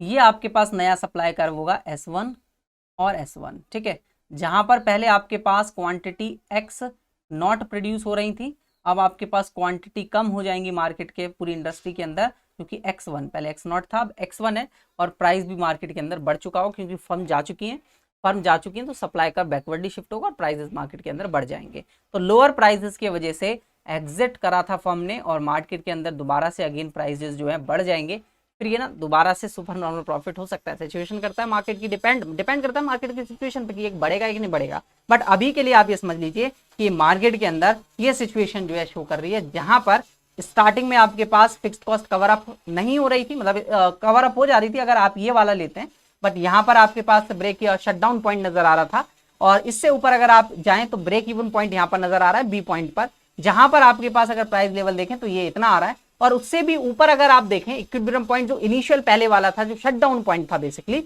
उस पॉइंट पर अगर आप देखें तो आपके पास प्राइस लेवल उससे ज्यादा था, इस वजह से लॉसेस ज्यादा हैं, और लॉसेस ज्यादा होने की वजह से फर्म छोड़ के जा रही है, एग्जिट कर रही है मार्केट को, और जब मार्केट को फर्म्स एग्जिट कर रही हैं तो वहां पर सप्लाई का बैकवर्ड शिफ्ट हो रहा है, जिसकी वजह से मार्केट में प्राइसेस बढ़ चुके हैं। क्लियर? यहां तक आपको समझ में आएगा, और अगर इससे रिलेटेड कोई भी क्वेश्चन आएगा तो आप इजीली सॉल्व कर पाएंगे। ठीक है, तो ये बात हुई हमारी फर्म्स के एग्जिट और एंट्री की। फिर कंपटीशन मार्केट में सप्लाई कर्व्स के बारे में पढ़ेंगे। तो आपके पास सबसे पहला होगा शॉर्ट रन सप्लाई कर्व, फिर इसके बाद आपके पास लॉन्ग रन सप्लाई कर्व। तो सबसे पहले हम डिस्कशन करते हैं शॉर्ट रन सप्लाई कर्व के बारे में। ठीक है, तो शॉर्ट रन सप्लाई कर्व, देखिए सप्लाई बेसिकली क्या शो करती है? सप्लाई शो करती है कि वेरियस प्राइसेस लेवल पर हम कितना कितना गुड्स फर्म्स जो हैं सेल करने के लिए रेडी हैं। तो आपके पास ये जो सप्लाई कर्व ड्रॉ होता है शॉर्ट रन में, वो होता है सभी फर्म्स के जो भी आपके पास मार्जिनल कॉस्ट कर्व होते हैं फर्म के, उन मार्जिनल कॉस्ट कर्व के अपर पार्ट वाला जो रीजन होता है उसको आप सप्लाई कर्व कहते हैं। ऐसा क्यों कहते हैं? देखिए मैं डायग्राम बनाकर आपको समझाता हूँ इस चीज को। तो ये आपके पास एक्स एक्सिस, ठीक है, और वाई एक्सिस हमने ले ली। अब सपोज दैट मैंने एक प्राइस लिया, इस प्राइस पर आपके पास यहाँ पर एक पी लाइन ली मैंने, ये प्राइजेस हैं, और यहाँ पर आपके पास आउटपुट है। ठीक है, पी इक्वल्स टू आपको पता है A R equals to M R के इक्वल होता है। यहाँ पर हमने पी ले लिया स्टार्टिंग में। अब इसके बाद अगर मैं यहाँ पर एक मार्जिनल कॉस्ट कर्व ड्रॉ करूँ, लाइक मैंने ये मार्जिनल कॉस्ट कर्व ड्रॉ किया, एमसी कर्व। ठीक है, इस एमसी कर्व पर यहाँ पर हम पास थ्रू करेंगे एक एवीसी कर्व को, एवीसी कर्व। ठीक है, तो आपको एक चीज पता है कि एवीसी और एमसी जिस पॉइंट पर इक्विलिब्रियम होते हैं, सबसे पहले तो एमआर और एमसी जिस पॉइंट पर इक्वल होते हैं वो आपके पास इक्विलिब्रियम पॉइंट होता है। तो ये तो इक्विलिब्रियम पॉइंट है फर्म के नजरिए से, और इस पॉइंट पर शटडाउन पॉइंट भी है। अब ये शटडाउन पॉइंट है, ठीक है, अब इस शटडाउन पॉइंट के ऊपर का जो रीजन है वो शो करेगा कि हम वेरियस लेवल पर कितना कितना जो है आउटपुट सोल्ड कर रहे हैं। बेसिकली आपके पास जो मार्जिनल कॉस्ट है यानी एमसी है, वो यही तो शो करता है कि मुझे इतनी यूनिट्स बनाने के लिए इतना प्राइस की कॉस्ट आने वाली है। सिंपल सा मतलब है ना। तो कॉस्ट आपके पास धीरे धीरे क्या होते जाती है, इंक्रीज होते जाती है जैसे जैसे आप आउटपुट बढ़ाते चले जाते हैं। तो बट लेकिन इसके नीचे वाला पार्ट यानी कि ये वाला पार्ट जो है सप्लाई कर नहीं हो सकता। क्यों नहीं हो सकता? रीजन ये है कि इससे नीचे अगर फर्म प्रोड्यूस करेगी यूनिट्स को तो वहां पर कॉस्ट उनकी जो है ज्यादा होगी। बेसिकली शटडाउन पॉइंट होगा यहाँ पर। ये यहाँ पर हम प्रोडक्शन को नहीं कर सकते, बिकॉज यहाँ पर हम प्रोडक्शन को तो कर तो रहे होंगे, प्रॉफिट हो रहा होगा, बट इससे पहले हम पॉइंट्स को शट डाउन नहीं कर सकते, मतलब प्रोडक्शन को बंद नहीं कर सकते। तो आप प्रोडक्शन करते हैं इस पॉइंट तक, यहां से लेके यहां तक, और इसके ऊपर का जो पार्ट है मींस आपके पास एमसी कर्व में जो ये ऊपर का पार्ट आ रहा है, ये वाला सारा का सारा पार्ट, ये आपका सप्लाई कर्व है। ये सप्लाई कर्व इसलिए है क्योंकि ये शो कर रहा है प्राइस और क्वांटिटी के बीच में कि कितनी क्वांटिटी आप सप्लाई करते हैं किस किस प्राइस पर। एमसी बेसिकली कॉस्ट को शो करता है ना कि इतने प्राइस पर मैं इतनी सप्लाई क्वांटिटी को कर दूंगा, है ना। और लेकिन अगर मैं इसी में ड्रॉ कर देता हूं दोस्तों एसी कर्व, देखिए जैसे मैंने एसी कर्व ड्रॉ करा, यहां पर थोड़ा सा गलत हो गया, मैंने एसी कर्व अगर यहां ड्रॉ किया, ये एसी कर्व है, तो ये इस पॉइंट पर आ रहा है। तो आप यहां देखेंगे कि मैं जब इतना आउटपुट बेचता हूं, मतलब पहले अगर मैं क्यू क्वांटिटी बेच रहा था तो Q1 आपके पास क्वांटिटी है और प्राइस Q पर P था। अब प्राइस जो है वो चेंज होकर कितना हो चुका है, P1 हो चुका है। तो P1 प्राइस पर मैं Q क्वांटिटी को बेच सकता हूं। तो ये आपका एक तरीके सप्लाई ही तो शो कर रहा है कि जब प्राइस इंक्रीज हुआ तो आपकी क्वांटिटी जो सप्लाई करने की, मतलब क्वांटिटी बनाने की जो स्पीड है वो भी क्या हो गई, ज्यादा हो गई। अब आप ज्यादा क्वांटिटी बना रहे हैं और ज्यादा क्वांटिटी को मार्केट में सप्लाई कर पाएंगे। तो बेसिकली ये जो पार्ट आ रहा है आपके पास, ये आपका सप्लाई कर्व है ना, ये आपका सारा का सारा सप्लाई कर्व है क्योंकि इसके बीच में रिलेशन को शो कर रहा है। और ये आपका यहाँ पर ये वाला जो पॉइंट है ये ब्रेक इवन पॉइंट है, यानी कि इस पॉइंट पर आपकी फिक्स कॉस्ट भी कवर अप हो रही है। तो इसके बाद अगर आपकी कॉस्ट आती है, आप सप्लाई करना तो नहीं चाहेंगे लेकिन करने को कर सकते हैं, प्राइस बढ़ेगा क्वांटिटी भी बढ़ेगा, बट ऐसा ज्यादातर फर्में नहीं करती क्योंकि वहां पर आपके पास जो है क्या हो रहा है, अगर इसके ऊपर भी अगर आप जाएंगे यानी कि यहां इस वाले पार्ट में जाएंगे तो आपके पास सप्लाई जो है मतलब बढ़ तो रही होगी, सप्लाई को शो कर रहा है कि हाँ भाई क्वांटिटी बढ़ जाएगी, प्राइस भी बढ़ जाएगा, सप्लाई का शो हो रहा है। बट बच्चे अगर इसके ऊपर आप जाते हैं तो आपकी कॉस्ट और ज्यादा हायर हो जाएगी और आपका रेवेन्यू अभी इतना बढ़ गया, मतलब आपका रेवेन्यू ये है P1 है, तो P1 रेवेन्यू है। अब इससे ऊपर आप जाएंगे तो आपका रेवेन्यू कम रहेगा और कॉस्ट बढ़ते चली जाएगी, कॉस्ट बढ़ेगी तो वहां पर आपको लॉस ही होगा। अब लेकिन अभी हम लॉस प्रॉफिट की बात नहीं कर रहे, बस अभी हम डिस्कस कर रहे हैं कि सप्लाई कर्व क्या है। तो सप्लाई कर्व बेसिकली आपके पास ऊपर का जो ये पार्ट है आपके पास MC कर्व के अबव वाला पार्ट, जो कि ABC कर्व के ऊपर के इंटरसेक्शन का पार्ट है, बिकॉज इसके नीचे तो आपके पास शटडाउन पॉइंट नहीं आ रहा ना। तो जहां पर शटडाउन पॉइंट आएगा, शटडाउन पॉइंट के बाद वाला जो रीजन है, यानी कि ये वाला पॉइंट जो है यहाँ पर, ये आपका सप्लाई कर्व बनता है। अब इसी तरीके से अगर मैं बहुत सारी फॉर्म्स का, यानी कि लाइक मैं एक कर्व बनाता हूं आपके पास, और मैंने कहा कि ये आपका जो है प्राइस लेवल मैंने इनके अलग अलग ले लिए, ठीक है। एक का प्राइस P1 लिया मैंने, एक का P2 लिया, इसका P1, इसके लिए P2 ले लिया मैंने, और ये पूरी मार्केट के लिए भी ले लिया, ठीक है। यहाँ से एक सप्लाई कर्व स्टार्ट हो रहा है, यहाँ पर ये SMC1 यानी फर्स्ट फर्म का। इसी तरीके से यहाँ पर मैंने एक प्राइस ले लिया 2 क्वांटिटी पर, इसी तरीके से 5 क्वांटिटी, 7 क्वांटिटी, ठीक है। और ये मैंने एक यहाँ पर 8 क्वांटिटी ले ली, और इससे पास करते हुए मैंने एक और सप्लाई कर्व यहाँ बनाया, एक सप्लाई कर्व मैंने इसी पॉइंट से बनाया। तो ये SMC2 है, SMC2, और ये SMC3 है, ठीक है। अब आपके पास ये टोटल 15, अभी देखिए बताऊंगा ये क्या बनाया मैंने, और ये वाला सारा का सारा पार्ट बन गया आपका सप्लाई कर्व पूरी इंडस्ट्री का। तो बेसिकली आपने पढ़ा भी होगा कि हॉरिजॉन्टल समेशन जो होता है वो आपके पास पूरी मार्केट का, पूरी इंडस्ट्री का जो है सप्लाई कर्व बनाता है। इसी तरीके से आपने डिमांड वाले में पढ़ा होगा ना, इंडिविजुअल फर्म्स के, इंडिविजुअल पर्सन्स के अगर आप डिमांड का हॉरिजॉन्टल समेशन निकालते हैं तो आपके पास वहां पर निकल के आता है क्या, आपका सप्लाई कर्व, जो कि मार्केट का होता है। इसी तरीके से जब आप इंडिविजुअल फर्म्स का सप्लाई कर्व प्लस करते हैं, उनका हॉरिजॉन्टल समेशन करते हैं। अब ये हॉरिजॉन्टल समेशन करने का मतलब क्या है, यानी कि ये वाला पार्ट प्लस दूसरे वाली फर्म का ये वाला पार्ट प्लस तीसरे वाले फर्म के लिए ये वाला पार्ट, जब आप इसको हॉरिजॉन्टल समेशन करते हैं, यानी कि 2 और 5 फिर 7 और फिर दिस, यानी कि इस तरीके से आप इसका समेशन कर रहे होते हैं, तो ये पूरी मार्केट का आपके पास जो है वो क्या निकल के आ रहा होता है, सप्लाई कर्व निकल के आ रहा होता है। तो जब हम हॉरिजॉन्टल समेशन करते हैं पूरी मार्केट का, तो हॉरिजॉन्टल समेशन करने पर आपके पास निकल के आता है आपका मार्केट सप्लाई कर्व, ठीक है। तो मार्केट सप्लाई कर्व बेसिकली आपको समझ में आ गया होगा कि मार्केट सप्लाई कर्व जो है फर्म्स के जो भी इंडिविजुअल आपके पास सप्लाई कर्व होते हैं उनका हॉरिजॉन्टल समेशन होता है। तो बेसिकली यहाँ पर जो S यहाँ पर कर्व निकल के आया है, ये पूरी इंडस्ट्री का सप्लाई कर्व है, इंडस्ट्री सप्लाई कर्व, ठीक है।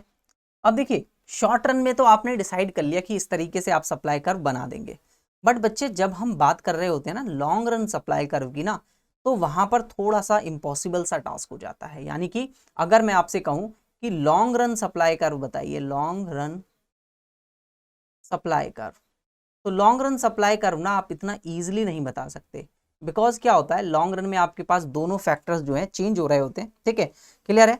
और यहाँ पर आप ये भी कह सकते हैं कि जैसे मैंने अभी शॉर्ट रन में ऊपर पीछे एक बात और बताना मैं आपको भूल गया कि यहाँ पर जो फर्म है वो सप्लाई नहीं कर सकती इस प्राइस से नीचे, इस प्राइस से नीचे मतलब P प्राइस से नीचे सप्लाई नहीं कर सकती, बिकॉज यहाँ पर इनकी वेरिएबल कॉस्ट कवर नहीं होगी। इसी टाइप से यहाँ पर अगर आप देखें लॉन्ग रन में, तो लॉन्ग रन में बोथ फैक्टर्स क्या हो जाते हैं, चेंज हो जाते हैं। दोनों फैक्टर्स को आप क्या कर सकते हैं, चेंज कर सकते हैं, जिसकी वजह से आप जो है यहाँ पर हॉरिजॉन्टल समेशन कर पाना थोड़ा सा मुश्किल है, बिकॉज लॉन्ग रन में फर्म जो है एंटर भी करती हैं, एग्जिट भी करती हैं मार्केट से, तो वहां पर आप इसका पता नहीं लगा पाते और वहां पर आप जो है इसका हॉरिजॉन्टल समेशन नहीं कर सकते, ठीक है। तो इस वजह से जो है हम इसको इस तरीके से ऐड करके सप्लाई कर्व नहीं निकालेंगे। तो हम देखते हैं सप्लाई कर्व को लॉन्ग रन में इंक्रीज होते हैं आपके पास आउटपुट डिक्रीज हो सकते हैं, यानी कि लॉन्ग रन में आपके पास जो इनपुट्स हैं और जो आउटपुट्स हैं, मतलब दोनों इनपुट्स को आप चेंज कर सकते हैं, और दोनों इनपुट्स मींस आपके पास fixed inputs and variable inputs, दोनों इनपुट्स को आप क्या कर सकते हैं, इजीली चेंज कर सकते हैं। और जब दोनों इनपुट्स को आप इजीली चेंज कर सकते हैं तो आपके पास आउटपुट जो होगा वो भी इंक्रीजिंग या डिक्रीजिंग फॉर्म में होगा, या तो इंक्रीज हो सकता है, कभी कभार वो डिक्रीज भी हो सकता है। तो इस तरीके से आपके पास आउटपुट भी क्या होगा, चेंज हो रहा होगा। इस वजह से हम जो है यहाँ पर आप इसे कहेंगे कि जो इनपुट के प्राइजेस बढ़ रहे हैं, यानी कि जो इनपुट के प्राइजेस चेंज हो रहे हैं, इनपुट प्राइजेस, उसके वजह से आपको जो है मिलेगी एक्सटर्नल ऐसे कह रहे हैं क्योंकि बेसिकली बाहर की ये फैक्टर है प्राइसेस चेंज होना। एक्सटर्नल इकोनॉमीज आपको मिल सकती हैं, एक्सटर्नल इकोनॉमीज या फिर एक्सटर्नल डिसइकोनॉमीज, एक्सटर्नल डिसइकोनॉमीज आपको मिल रही होंगी। अब आपको इकोनॉमीज और डिसइकोनॉमीज पता होंगे, इकोनॉमीज मतलब बेनिफिट और डिसइकोनॉमीज मतलब लॉस आप कह सकते हैं सिंपल सी लैंग्वेज में। तो इस वजह से आपके पास यहाँ पर जो सप्लाई कर्व है वो हम फर्म और इंडस्ट्री का कुछ अलग अलग तरीके से बनाते हैं। लाइक जैसे कि मैंने कहा कि आपके पास, हमारे पास सबसे पहले हम देखते हैं कि सप्लाई कर्व जो है कांस्टेंट सप्लाई कर्व हो सकता है, ठीक है, कांस्टेंट सप्लाई कर्व हो सकता है। उसके लिए मैं डायग्राम बनाकर आपको समझा देता हूं। लाइक मैंने कहा कि यहां पर आपके पास कर्व बना रहे हैं, ठीक है, तो सबसे पहले ये फर्म के लिए और एक बनाते हैं इंडस्ट्री के लिए, ठीक है। तो बेसिकली यहाँ तो आपने इंडस्ट्री का सप्लाई कर्व डिसाइड कर दिया था कि किस तरीके से बनता है। आपने इंडस्ट्री का सप्लाई कर्व ना पहले भी पढ़ा हुआ है पूरी मार्केट का, तो वो इस तरीके से निकल के आता था शॉर्ट रन में, वो हमने समझ लिया है। लॉन्ग रन में समझते हैं। देखिए अब आपको पता है यहाँ प्राइस है और यहाँ पर आपने आउटपुट लिया हुआ है। अब अगर मैं यहाँ पर एक प्राइस लाइन ले लूँ, प्राइस डिसाइड कर लूँ, और मैंने लाइक दैट ये प्राइस डिसाइड कर लिया यहाँ पर। अब इसको ना मैं थोड़ा बड़ा ही कर देता हूँ क्योंकि ये यहाँ पर भी ना यूज़ होने वाला है। तो मैंने एक P1 यहाँ पर प्राइस डिसाइड करा। इस प्राइस पर अगर मैं लॉन्ग रन AC कर्व और LMC कर्व को पास थ्रू करवाऊँ तो आपके पास देखिए क्या निकल के आएगा। अगर आप long run average cost curve और long run marginal cost curve को यहाँ से पास आउट करवाएंगे तो ये आपके पास गया LMC कर्व, और ये आपके पास गया LAC कर्व, ठीक है। इसको अलग कलर से ड्रॉ कर देते हैं। ये गया आपके पास LAC कर्व, ठीक है। तो यहाँ पर आपको जो है एक इक्वल पॉइंट मिल रहा है, ये वाला पॉइंट जहाँ पर आपकी पूरी कवर अप हो रही है आपकी कॉस्ट, ठीक है, यहाँ पर। तो इस पर आपने जो क्वांटिटी बनाई है वो आपने Q1 क्वांटिटी, मैं कह देता हूँ कि Q1 क्वांटिटी आपने प्रोड्यूस करी है। तो आप कितना मैक्सिमम क्वांटिटी जो है सप्लाई कर सकते हैं, बेसिकली सप्लाई कर्व आपके पास LMC होगा, शॉर्ट रन में आपके पास यही होगा फर्म के लिए। तो यहाँ पर आपके पास ये शॉर्ट रन का है, शॉर्ट रन के बेस पर मैं अभी फर्म का बता रहा हूँ। तो यहाँ के हिसाब से आप यहाँ तक मान लेते हैं हम सप्लाई ये कर सकता है। तो आपने यहाँ पर इसे Q2 क्वांटिटी दे दिया कि Q2 क्वांटिटी, और प्राइस क्या रहने वाला है, प्राइस आपके पास रहने वाला है ये, ठीक है। प्राइस में इसको आगे भी जरूरत पड़ने वाली है हमें, इसलिए हमने इसको आगे तक बढ़ा दिया है। P2 प्राइस पर रहने वाला है, ठीक है। तो P2 प्राइस पे आप Q2 क्वांटिटी तक यहाँ पर क्या कर सकते हैं, सप्लाई कर सकते हैं। यहाँ तक आपको चीजें जो है आसानी से समझ में आ गई होंगी बच्चे। अब देखिए ध्यान से समझिएगा, अगर फर्म के अंदर डिमांड कर्व, अगर डिमांड और सप्लाई कर्व की हेल्प से अगर आप इस चीज को समझें तो डिमांड और सप्लाई कर्व हम इनिशियली बनाते हैं। तो इनिशियली डिमांड और सप्लाई कर्व, ये आपके पास डिमांड कर्व हो गया, ठीक है, और एक हम सप्लाई कर्व यहाँ ड्रॉ कर लेते हैं। तो ये आपके पास इनिशियली सप्लाई कर्व ड्रॉ हो जाएगा, ठीक है। तो ये हो गया आपके पास आपका सप्लाई कर्व ड्रॉ, ठीक है, जो कि इस पॉइंट से यहाँ से पास हो रहा होगा, SS सप्लाई कर्व। अब सपोज दैट मान लेते हैं फर्म को ज़्यादा जो है मतलब इनपुट्स के प्राइजेस वगैरह में चेंज हुए, जिसकी वजह से इनपुट्स की डिमांड बढ़ गई और मार्केट के अंदर उस गुड्स की डिमांड बढ़ी। और जब मार्केट के अंदर उस गुड्स की डिमांड बढ़ी तो आपके पास डिमांड कर्व जो है शिफ्ट हुआ, और डिमांड कर्व को मैं शिफ्ट कर रहा हूँ यहाँ तक, देखिए डिमांड कर्व जो है आपका शिफ्ट हुआ, और इसको मैं अभी ना इतना शिफ्ट करवा रहा हूँ, ठीक है। तो डैश डैश लाइन या मैं एक सिंगल लाइन बना देता हूँ और आपको D2 लिख दूंगा उसे, ठीक है, कोई दिक्कत नहीं यहाँ तक बच्चों, ठीक है। चलिए ये मैंने इसमें शिफ्ट किया D1 और D1 तक, ठीक है, क्लियर है। अब यहाँ पर अगर आप इसमें शिफ्ट हुआ तो आप देखेंगे स्टार्टिंग में हम जो क्वांटिटी प्रोड्यूस हो रही थी वो Q1 क्वांटिटी प्रोड्यूस हो रही थी। अब आपके पास जो डिमांड आई, उस डिमांड के वजह से आपके पास जो है यहाँ पर इतनी क्वांटिटी, ये वाला पार्ट यहाँ पर इतनी क्वांटिटी जो है यहाँ इक्विलिब्रियम पॉइंट आया, जिसकी वजह से Q2 क्वांटिटी जो है प्रोड्यूस हो रही है। और प्राइस पहले P1 था, अब P2 प्राइस हो चुका है। रीजन यही है कि डिमांड इंक्रीज हुई है Q1 क्वांटिटी से Q2 क्वांटिटी तक, जिसकी वजह से प्राइस भी इंक्रीज हो गया, और इसके वजह से आपके पास जो है फर्म में नॉर्मल प्रॉफिट जो अर्न हो रहा था, बिकॉज देखिए क्या होता है स्टार्टिंग में जब नॉर्मल प्रॉफिट अर्न हो रहा होता है और डिमांड बढ़ जाती है, तो नॉर्मल प्रॉफिट अर्न होने की वजह से स्टार्टिंग में फर्म जो है सुपर नॉर्मल प्रॉफिट अर्न हो रहा होता है शॉर्ट रन में, जिसकी वजह से फर्म्स एंटर करती हैं, और एंटर करने की वजह से सप्लाई बढ़ जाती है मार्केट के अंदर। तो अगर मार्केट के अंदर सप्लाई बढ़ेगी तो मार्केट का जो सप्लाई कर्व है वो भी तो शिफ्ट होगा, तो मार्केट का सप्लाई कर्व फॉरवर्ड शिफ्ट होगा। तो आपने इस तरीके से मार्केट सप्लाई कर्व में फॉरवर्ड शिफ्ट कर दिया S1 पहले SS था, अब S1 आपने इसमें जो है शिफ्ट कर दिया। तो अब मार्केट में आपने इतना शिफ्ट किया, तो अब आपके पास जो इक्विलिब्रियम क्वांटिटी है वो Q3 आ रही है, मतलब Q3 क्वांटिटी बेसिकली सप्लाइड हो रही है मार्केट के अंदर। और ये जब तक आपके पास होता रहेगा, बेसिकली सुपर नॉर्मल प्रॉफिट हो रही है Q2 इंडस्ट्री, और इंडस्ट्री में नई फर्म्स एंटर करते जाएंगी, S1 S2 हो जाएगा ये, और जब तक होते जाएंगी जब तक आपके पास जो पूरा सुपर नॉर्मल प्रॉफिट है वो वाइप आउट नहीं हो जाता मार्केट के अंदर से, जब तक नई मार्केट जो है, मतलब नई फर्म्स जो है एंटर होते रहेंगी इस मार्केट के अंदर। क्लियर है यहाँ तक? बिकॉज इनपुट प्राइस जो है, देखिए रीजन क्या है, बिकॉज आपके पास, because input prices are unaffected. ठीक है, हमने इनपुट प्राइजेस को अनअफेक्टेड माना है, उसमें कोई भी चेंज नहीं किया है। ठीक है, अनअफेक्टेड प्रोडक्शन, ठीक है, लेवल, सॉरी जो इनपुट प्राइजेस हैं वो तो बड़े ही हैं, बट उसके वजह से आपके पास प्रोडक्शन लेवल अनअफेक्टेड रहा है ऑफ एग्जिस्टिंग, ठीक है, existing and new firms will be at Q1 but market, ठीक है, but market quantity is higher, market quantity higher होगी Q3 पर, ठीक है, because of entry of new firm, ठीक है, नई फर्म्स के एंटर होने के वजह से ऐसा होगा। ठीक है, मतलब फर्म्स जो है, मतलब ओरिजिनली Q1 क्वांटिटी पर ही आना चाहेंगे सेम प्राइसेस लेवल पर, बट आपके पास देखिए डिमांड बढ़ी, डिमांड बढ़ने से सप्लाई भी आपके पास न्यू फर्म्स एंटर होने की वजह से बढ़ी, जिसकी वजह से दोनों में सेम एक कांस्टेंट चेंज रहा। तो आपके पास जो सप्लाई कर्व होगा ना, देखिए डार्क ब्लैक कलर से मैं कर रहा हूं, तो ये आपके पास जो है सप्लाई कर्व रहने वाला है, जो कि देखिए कांस्टेंट सप्लाई कर्व है। कैसा है? कांस्टेंट सप्लाई कर्व है। तो आप इसको ऊपर नाम लिख लीजिए, ये जो है कांस्टेंट सप्लाई कर्व है। यहां पर आपके पास सप्लाई जो है कांस्टेंट रही, बिकॉज आपके पास जो प्राइस है वो अनअफेक्टेड रहा डिमांड और सप्लाई चेंज होने पर। बट अगर ये इंक्रीजिंग होता तो प्राइस में इंक्रीजिंग, और डिक्रीजिंग होता तो चेंज होता। ठीक है, देखिए समझते हैं इस चीज को भी। तो अगर आपके पास इंक्रीजिंग और डिक्रीजिंग में चेंज आ रहा है, मतलब अलग अलग आ रहा है आपके पास, जाइए एक और पेज इंसर्ट कर लेते हैं, और अगर इसमें चेंज आ रहा है, मतलब प्राइस आपके पास कम हो रहा है, ज्यादा हो रहा है, तो उसका भी इंपैक्ट जो है इकोनॉमी पर पड़ेगा। और कैसे पड़ेगा देखते हैं, इकोनॉमी कह रहा हूं मैं, मार्केट पे पड़ेगा। ठीक है, तो अगर मैं इंक्रीजिंग बनाऊं, देखिए जैसे इंक्रीजिंग कॉस्ट, आपके पास वहां पर कांस्टेंट कॉस्ट थी, कॉस्ट में कोई भी चेंज नहीं हुआ। अब हम इंक्रीजिंग कॉस्ट कर्व पढ़ेंगे, इंक्रीजिंग कॉस्ट कर्व। देखिए कॉस्ट यहाँ पर क्या होगी? इंक्रीज, बिकॉज प्राइस सेम रहा, और सेम प्राइस पर आपने जो है ज्यादा क्वांटिटी सप्लाई कर ली, कांस्टेंट कॉस्ट रही, कॉस्टेड पिछले वाले में चेंज नहीं हुई थी। अब इसी तरीके से यहाँ पर भी हम वही सेम डायग्राम बनाएंगे, बस थोड़ा सा चेंजेस करेंगे इसके अंदर। ठीक है, तो ये है आपके पास फर्म के लिए, और ये है आपके लिए इंडस्ट्री के लिए। ठीक है, ये आपका इंडस्ट्री का। अब यहाँ पर सेम प्राइजेस ले लिए, यहाँ क्वांटिटी ले ली हमने, यहाँ पर भी प्राइस और क्वांटिटी।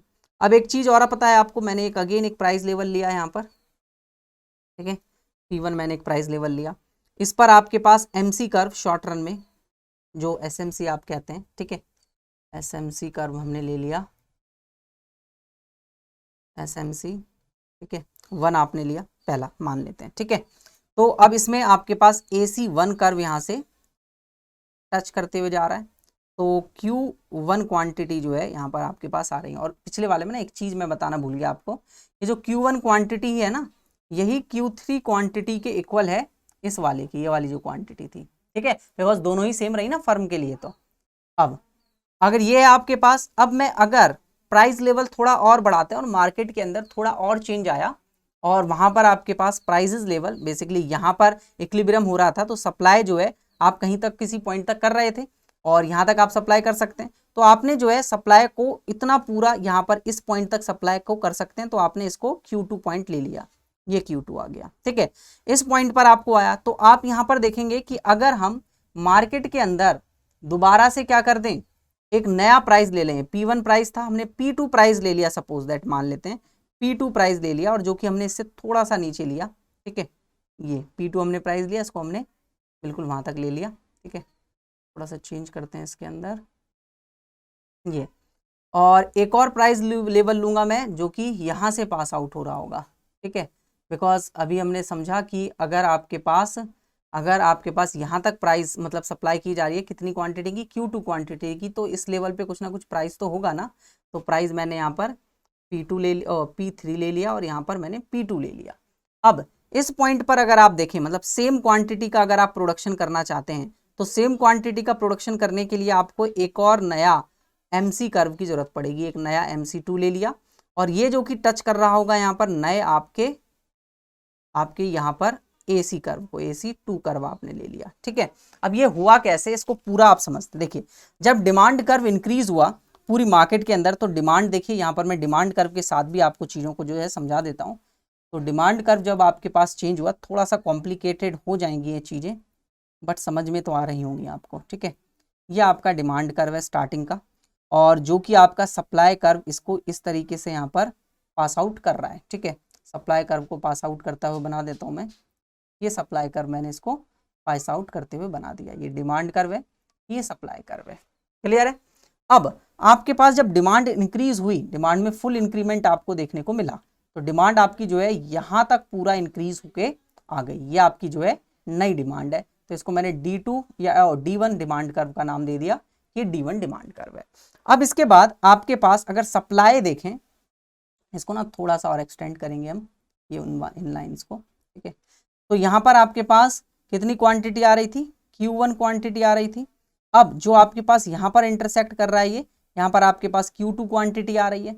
बट अब आपके पास जब प्राइस मार्केट के अंदर सुपर नॉर्मल प्रॉफिट है, तो नई फर्म्स भी एंटर होंगी, और जब नई फर्म्स एंटर होंगी मार्केट के अंदर, तो बेसिकली होगा क्या, आपके पास फर्म्स सुपर नॉर्मल प्रॉफिट को जब तक एंटर करती रहेंगी जब तक वो super normal profit wipe out नहीं हो जाता, बेसिकली खत्म नहीं हो जाता। तो आपके पास आउटपुट लेवल भी बढ़ जाएगा Q से Q2 तक, और नई फर्म्स जो है वो आते जाएंगी मार्केट के अंदर, और सप्लाई जो है इंक्रीज होगी, और सप्लाई कर्व जो है अब शिफ्ट हो जाएगा। तो बेसिकली सप्लाई जब इंक्रीज होगी तो सप्लाई कर्व शिफ्ट होगा SS से S1 की ओर। तो ये मैंने एक सप्लाई कर्व ड्रॉ कर दिया जो कि S1, ओह सॉरी दोस्तों, ये ना गलत यहाँ पर है। ठीक है, तो इसको मैं यहाँ पर कट कर देता हूँ, रुक जाइए ये।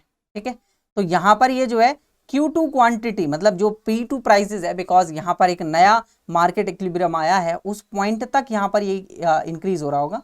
तो ये आपके पास सप्लाई कर्व रहेगा, बेसिकली ये आपका सप्लाई कर्व रहेगा S2 S1 मैंने इसको नाम दे दिया। अब इस पर अगर आप देखें तो कितनी क्वांटिटी प्रोड्यूस हो रही है, Q3 क्वांटिटीज जो है क्या हो रही हैं, प्रोड्यूस हो रही हैं। Q3 क्वांटिटी प्रोड्यूस हो रही है, तो आप यहाँ पर कहेंगे कि अगर आप इस पॉइंट और इस पॉइंट दोनों पॉइंट्स को मिलाएं, दोनों पॉइंट्स को एक लाइन से आप मिलाएं, मैं इन दोनों पॉइंट्स को एक लाइन से यहाँ पर मिला देता हूँ, ये वाली लाइन हमने मिला दिया। अब ये जो लाइन पास आउट हो रही है, यही लाइन है आपके पास long run supply curve, LSC आप इसको शॉर्ट में लिख सकते हैं। यही आपके पास लॉन्ग रन सप्लाई कर्व है जो कि इंक्रीजिंग कॉस्ट को शो कर रही है। देखिए आउटपुट तो बढ़ रहा है, यहां पर आप देख सकते हैं कि फर्म का जो है ये दोनों पॉइंट अगर आप देखें तो फर्म के पास पहले इतने की कॉस्ट आ रही थी, अब फर्म की कॉस्ट भी यहां पर इंक्रीज हुई है, कॉस्ट भी क्या हुई है, साथ के साथ इंक्रीज हुई है। बेसिकली ये जो है इंक्रीजिंग कॉस्ट को शो कर रहा है, बिकॉज इनिशियल लेवल पर आपके पास जो आपकी इंडस्ट्री है वो ज्यादा सप्लाई कर रही थी, और प्राइस का देखिए रीजन लिख देता हूं, बिकॉज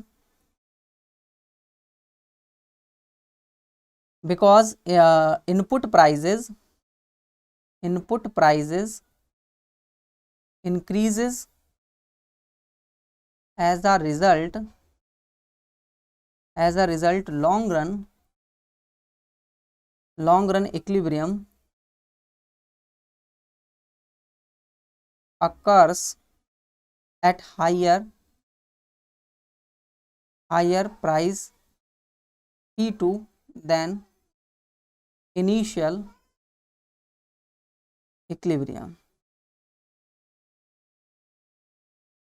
प्राइस P1। ठीक है, इस बार आपके पास जो इक्विलिब्रियम हो रहा है वो ऊपर वाले पॉइंट पर हो रहा है, और पिछले वाले में आपने देखा जो इक्विलिब्रियम हो रहा था वो सेम उसी पॉइंट पे रहा, उस इक्विलिब्रियम में कोई भी चेंज नहीं रहा, बिकॉज इनपुट प्राइस चेंज होने पर आपके पास अनअफेक्टेड प्रोडक्शन लेवल रहा, और यहां पर आपके पास जो है प्राइजेस चेंज होने का इनपुट्स जो है इसका चेंज आया, इंक्रीजिंग चेंज आया, इसमें आपके पास प्रोडक्शन का लेवल इंक्रीज हुआ। ठीक है, और इसमें आपके पास ये इंपैक्ट देखने को मिला। बट अगर मैं इसका रिवर्स यहां पर कर्व बनाऊं तो आपके पास वो बनेगा डिक्रीजिंग कॉस्ट कर्व। ठीक है, डिक्रीजिंग कॉस्ट कर्व, ठीक है। तो डिक्रीजिंग कॉस्ट कर्व जब आप बनाएंगे तो सेम अभी देखिए मैं डायग्राम बनाकर बताता हूँ, और इस बार आपके पास जो है ना बेसिकली कॉस्ट यहाँ पर देख सकते हैं आप डिक्रीज होते हुए आपको नजर आएगी। ठीक है, क्योंकि उसका इम्पैक्ट जो होगा इनपुट प्राइसेस का वो मार्केट के अंदर इकोनॉमीज और डिसइकोनॉमीज में होता है। मतलब अगर इकोनॉमीज और डिसइकोनॉमीज कुछ नहीं मिल रही है तो कांस्टेंट है, इकोनॉमीज मिल रही है तो डिक्रीजिंग कॉस्ट है, और डिसइकोनॉमीज मिल रही है तो इंक्रीजिंग कॉस्ट है, तो ऊपर डिसइकोनॉमीज आप कह सकते हैं। ठीक है, क्लियर। अब अगर सेम यहाँ पर वही सेम प्राइसेस लेवल मैं ले लूँ, और प्राइस लेवल इस बार मैं P1 लेता हूँ यहाँ पर। ठीक है, अगेन मैं 3 प्राइस लेवल लूंगा जैसा कि ऊपर वाले डायग्राम में लिया मैंने P1।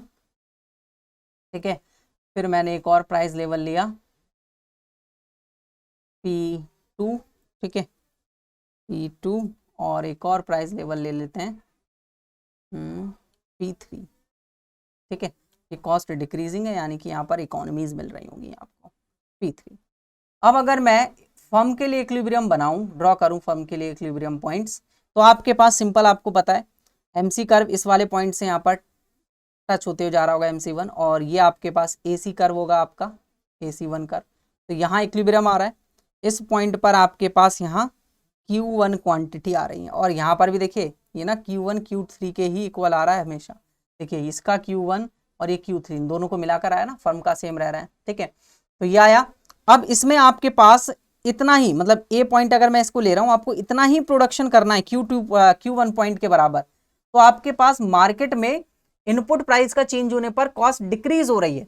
कॉस्ट डिक्रीज हो रही है तो सेम प्राइस पर, मतलब सेम उस पर आप जो है ज्यादा यूनिट्स प्रोड्यूस कर पा रहे हैं। मतलब देखिए सिंपल है कि जब आपके पास इनपुट प्राइस से के वजह से इकोनॉमीज आपको मिलेंगी, तो इकोनॉमीज अगर आपको मिलेंगी तो कॉस्ट आपका डिक्रीज हो रहा होगा। तो बेसिकली इनपुट प्राइसेस बढ़ने पर भी आपको एक फायदा महसूस हो रहा है, मतलब आप ज्यादा प्रोडक्टिविटी लेकर आ पा रहे हैं, प्रोडक्शन लेवल बढ़ पा रहा है, तो इकोनॉमीज आपको मिल रही हैं। तो सेम क्वांटिटी प्रोड्यूस हो रही है at a this cost A point, but अब सेम क्वांटिटी आपको at a lower cost per भी मिल जाएगी, यानी कि इसे MC2 और ये आपका AC2 कर्व। तो आपको इस B पॉइंट पर भी, मतलब B या C जो भी आप इसको नाम देना चाहें, मैं इसको B नाम दे रहा हूं, तो B पॉइंट पर आपको जो है सेम लेवल ऑफ प्रोडक्टिविटी मिल रही है। बट अगर आप इस MC कर्व को देखें अपने, इस MC कर्व ऊपर तक गया होगा, तो इसने ये जो है P1 प्राइस पर Q1 क्वांटिटी और P2 प्राइस पर, मतलब P2 प्राइस जब प्राइस बड़ा होगा मार्केट में तो वहां पर Q2 क्वांटिटी जो है प्रोड्यूस हो पा रही होंगी। सेम वही चीज है कि जब प्राइस बड़ा होगा तो क्वांटिटी ज्यादा सप्लाई कर रहा होगा, तो सप्लाई कर्व है ना ये आपके पास, ये वाला, तो ये सप्लाई कर्व है आपके पास। बट अगर आप सेम कॉस्ट चाहते हैं तो आप इतना प्रोडक्शन करेंगे। इसी को अगर मैं यहां पर मार्केट में लेकर आ जाऊं तो आपके पास ये जो है डिमांड कर्व ड्रॉ होगा आपका सबसे पहले तो। ठीक है, ये आपका डिमांड कर्व है, और सप्लाई कर्व ड्रॉ कर लेते हैं। ये आपका सप्लाई कर्व है इस पॉइंट से पास होता हुआ। ठीक है, बिकॉज हमने प्राइसेस तो पहले डिसाइड किए हुए ना, ये P1 है और यहाँ पर Q1 क्वांटिटी का आपका प्रोडक्शन हो रहा है। ठीक है, अब ये आपका डिमांड कर्व था, ये आपका सप्लाई कर्व था। अब अगर मार्केट के अंदर डिमांड बढ़ जाती है तो डिमांड बढ़ेगी तो डिमांड कर्व इंक्रीज होगा, शिफ्ट होगा अपवर्ड। तो मैंने इसको शिफ्ट किया अपवर्डली, तो ये इतना आपके पास डिमांड कर्व ये निकल के आया।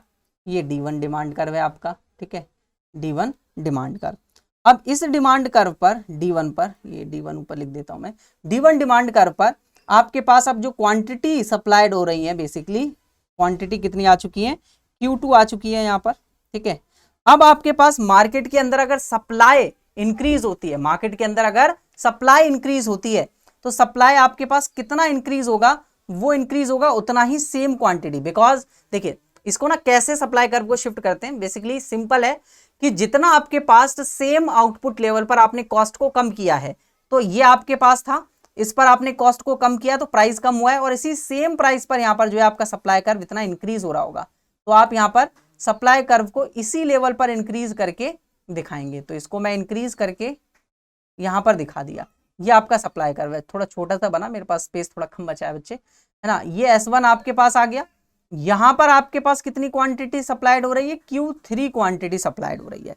अब अगर आप देखें इनिशियल लेवल ये था, इस इनिशियल लेवल से आप इस लेवल पर पहुंच चुके हैं, तो आपकी कॉस्ट पहले से क्या हो चुकी है, कम हो चुकी है। तो पहले से कॉस्ट अगर कम हो चुकी है तो कर्व कुछ इस तरीके से नीचे डाउनवर्ड स्लोपिंग का होगा, तो आपने इस तरीके से नीचे डाउनवर्ड स्लोपिंग कर्व बना दिया, तो ये बन गया long run supply curve LSC। LHC, ठीक है। ये आपका LHC कर्व यहाँ पर बन गया है जो कि डिक्रीजिंग ऑर्डर में, यानी कि कॉस्ट को डिक्रीजिंग यहाँ पर ये क्या कर रहा है, शो कर रहा है बच्चे, क्लियर। और रीजन आप लिख सकते हैं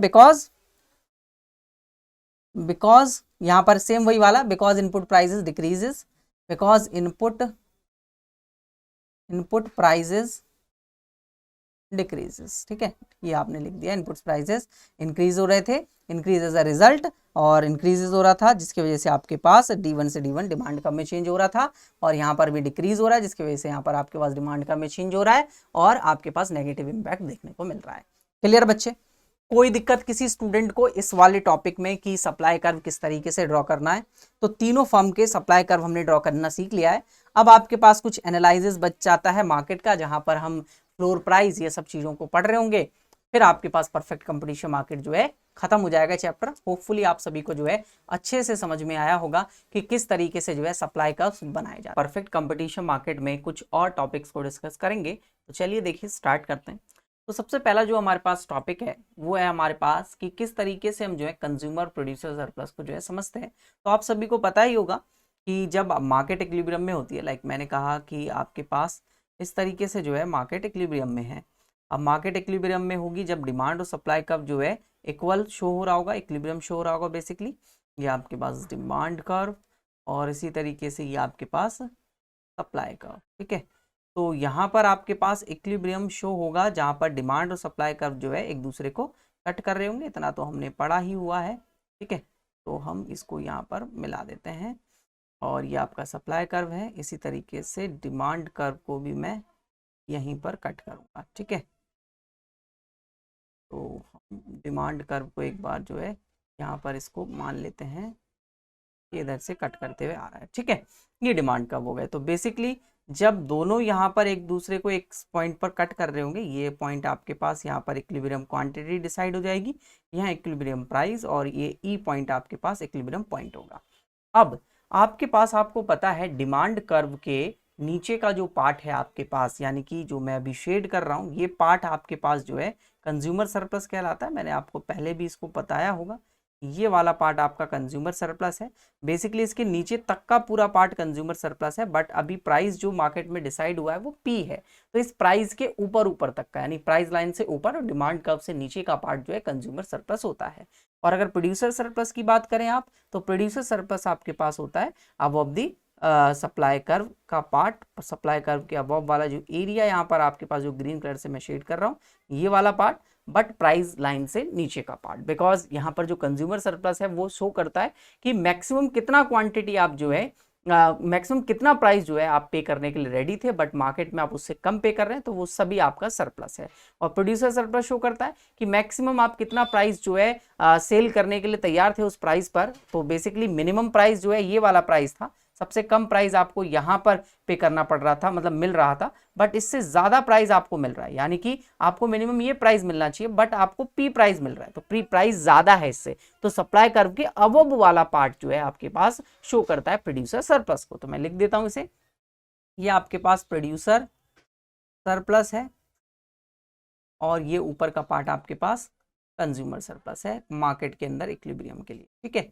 अब ये वैसे आपने पढ़ा हुआ होगा, ठीक है, बट मैं इसे अभी इसलिए बता रहा हूँ क्योंकि अभी मुझे एक और टॉपिक समझाना है जहाँ पर मैं मिनिमम और मैक्सिमम प्राइसेस की बात कर रहा हूँ।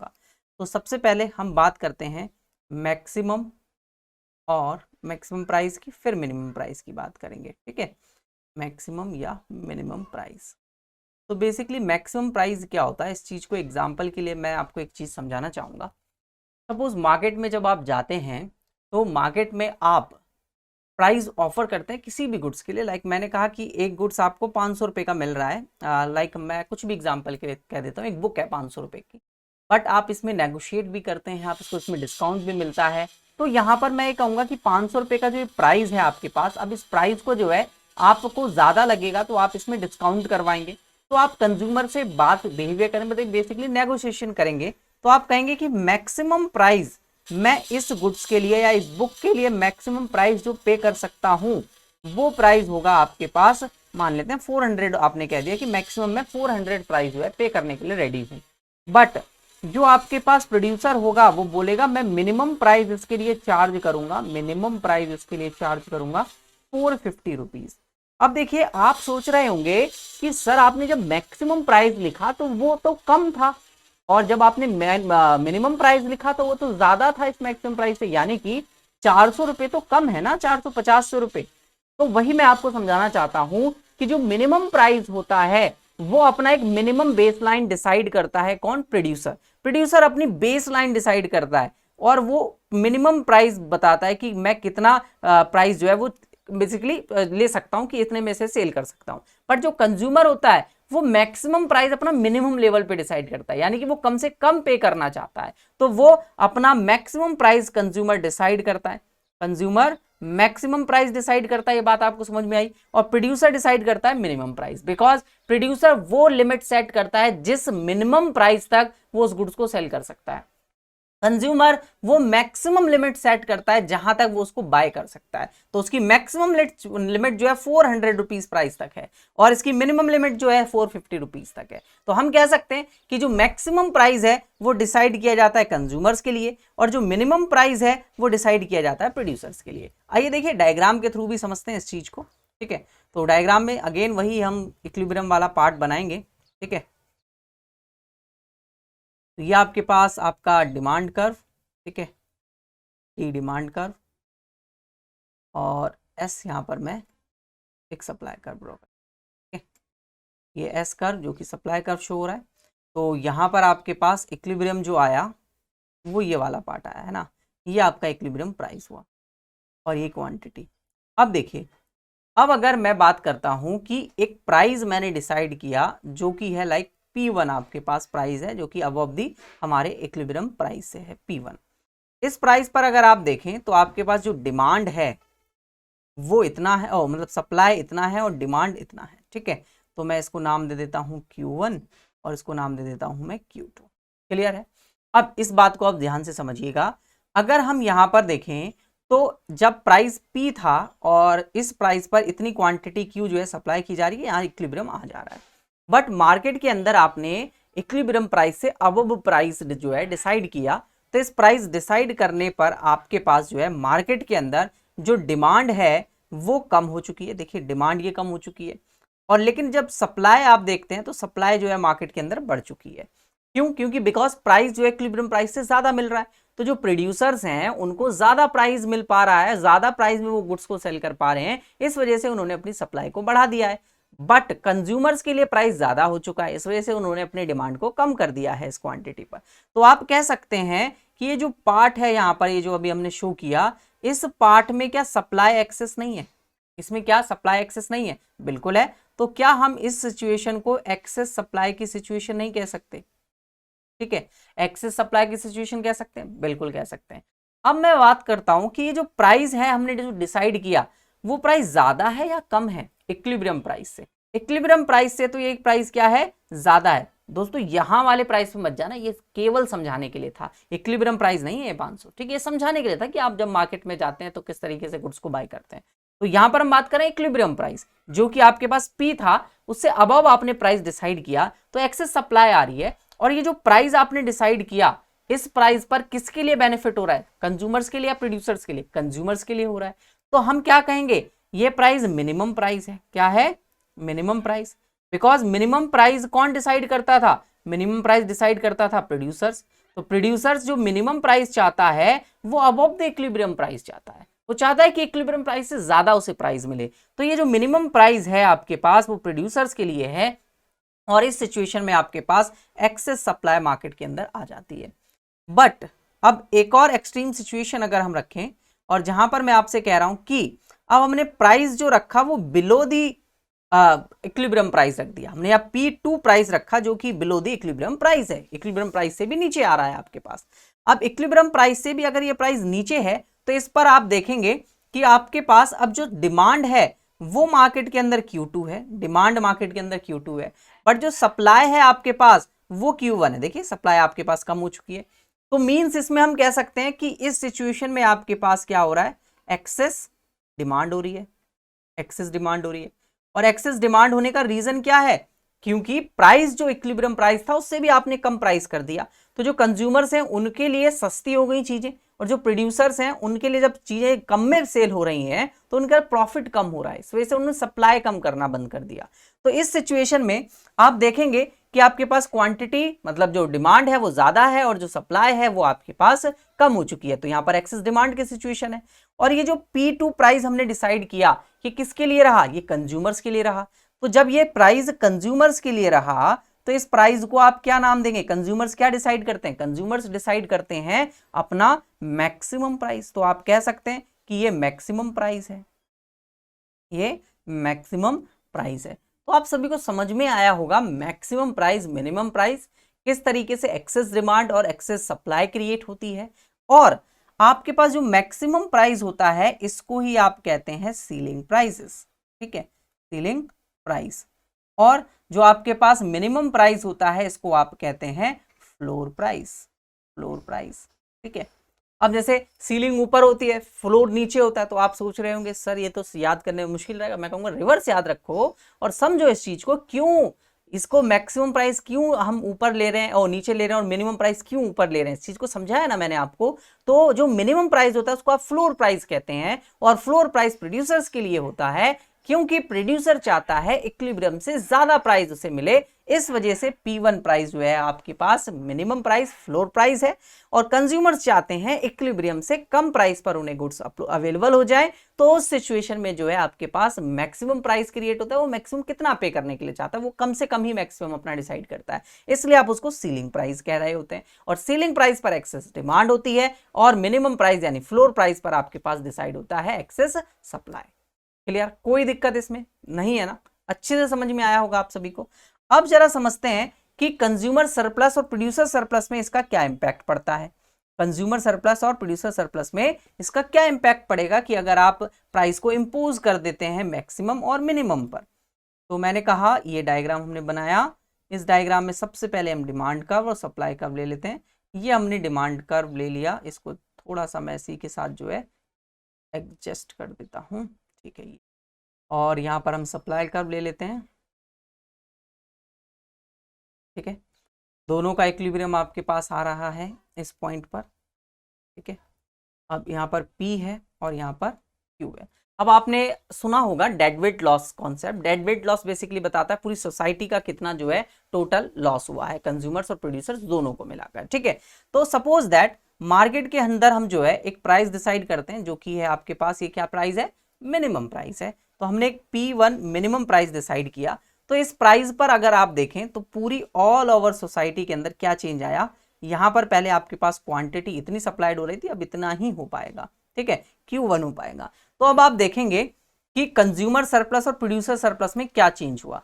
तो मैं ना इन क्वाड्रेंट्स के ना कुछ नाम दे देता हूं, लाइक मैंने इसको नाम दे दिया A, इसको नाम दे दिया B, C, D और E नाम दे दिया, ठीक है। आप ध्यान से समझिएगा आप सभी, जब मैं चेंज इन कंज्यूमर सरप्लस निकालता हूं, पहले लिख ही देता हूं मैं, चेंज इन कंज्यूमर सरप्लस, ठीक है। तो कंज्यूमर सरप्लस में कितना चेंज हुआ, ध्यान से समझिएगा। इनिशियली कंज्यूमर सरप्लस पहले इतना था जब आपके पास P प्राइस था, इतना था ना जो भी मैंने डार्क किया, ठीक है, ट्रायंगल ये। अब इसके बाद आपके पास प्राइस जब डिसाइड हुआ P1, तो अब कंज्यूमर सरप्लस कितना रह गया, अबव द डिमांड कर्व और बिलो द डिमांड कर्व, ये वाला पार्ट यानी कि ओनली A रह गया। तो आप कहेंगे कि कंज्यूमर सरप्लस में कितने का चेंज आया, बताइए। कंज्यूमर सरप्लस में चेंज आया -B और -C का, -B और -C चले गए, मतलब B वाला पार्ट भी चला गया और C वाला पार्ट भी चला गया। बट जब आप कैलकुलेट करते हैं चेंज इन प्रोड्यूसर सरप्लस,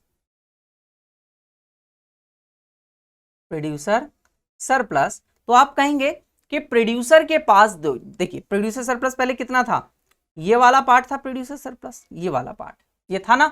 अब प्रोड्यूसर के पास से इस वाले प्राइस को डिसाइड करने पर ये D वाला पोर्शन चला गया, बट ये B वाला पोर्शन उसके पास आ गया क्योंकि कंज्यूमर का कुछ पार्ट उसके पास आया ना। तो आप कहेंगे यहां से कि हमारे पास जो है चेंज उसमें, तो B इसके पास आ गया और इसके पास जो D है वो चला गया, तो D माइनस में, तो माइनस साइन ये दिखा रहा है कि चला गया और B पॉजिटिव में है, इसका मतलब वो आ गया है। तो अगर आप डेड वेट लॉस की बात करते हैं, डेड वेट लॉस यानी कि total change in consumer and producer surplus, तो बेसिकली ये हुआ आपके पास दोनों को मिलाकर, ठीक है, दोनों को मिलाकर ये टोटल जो लॉस हुआ है वो आपका पूरा टोटल सोसाइटी का लॉस है, जो कि ये पार्ट जो भी मैंने यहां पर शेड किया है, मींस आपके पास सी और डी दोनों को मिलाकर जो है डेड वेट लॉस हुआ है, जहां पर सी वाला पार्ट और डी वाला पार्ट जो है पूरा दोनों ही कंज्यूमर और प्रोड्यूसर से चले गए, ठीक है। अब अगर आप प्रोड्यूसर सरप्लस देखें, न्यू प्रोड्यूसर सरप्लस, तो आपके पास न्यू प्रोड्यूसर सरप्लस क्या है और कंज्यूमर सरप्लस क्या है, तो कंज्यूमर सरप्लस अब आपके पास बचा है ओनली ए, और प्रोड्यूसर सरप्लस है आपके पास बी प्लस ई, ये न्यू वाले हैं ना, ठीक है। आप अगर चाहें तो ओल्ड वाले कंज्यूमर प्रोड्यूसर सरप्लस में से ये चेंज इन सरप्लस को अगर हटा देंगे तो आपके पास न्यू कंज्यूमर और प्रोड्यूसर सरप्लस भी आ जाएगा। Clear students? तो मैं अगर इसको आपको अच्छे से समझाना चाहूं दोबारा, तो देखिए मैं क्या कहूंगा कि स्टार्टिंग में आपके पास ये रेड कलर वाला कंज्यूमर सरप्लस था, ठीक है, ये वाला। अब इस कंज्यूमर सरप्लस में आपके पास प्राइस चेंज होने पर आपकी सोसाइटी से आपका ये सी वाला पार्ट तो डेड वेट लॉस में चला गया और जो बी वाला पार्ट है वो कंज्यूमर सरप्लस में चला गया। तो बेसिकली मैं कह सकता हूं कि अब आपके पास जो कंज्यूमर सरप्लस है वो ओनली ए वाला पार्ट ही रह गया है, जो अभी आपको थोड़ा सा येलो भी दिख रहा होगा इसमें, ठीक है। और कंज्यूमर सरप्लस की अगर हम बात करें तो प्रोड्यूसर सरप्लस की अगर हम बात करें तो प्रोड्यूसर सरप्लस स्टार्टिंग में ये था आपके पास, ये पूरा पार्ट, बट आपके पास जब नया प्राइस डिसाइड किया गया तो उसकी वजह से कुछ डेड वेट लॉस हुआ, और डेड वेट लॉस ये डी वाला पार्ट भी हो गया आपका, प्रोड्यूसर से चला गया, बट प्रोड्यूसर को यहां पर एक पार्ट मिल गया, प्रोड्यूसर को अब बी पार्ट मिल गया, मींस अब प्रोड्यूसर के पास जो टोटल सरप्लस हुआ वो बी प्लस ई हुआ, यानी कि ये वाला पार्ट। देख रहे हो आपके पास एक प्राइस चेंज होने पे क्या चेंज आया कंज्यूमर और प्रोड्यूसर सरप्लस के अंदर। अब देखिए बात करते हैं अगर हम एक मिनिमम प्राइस डिसाइड कर दें, ठीक है, ठीक है, चलिए देखिए। तो सबसे पहले डायग्राम बनाएंगे अगेन इक्विलिब्रियम के लिए,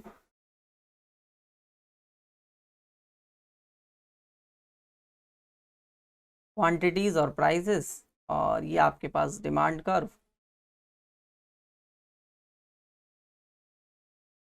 ये सप्लाई कर्व,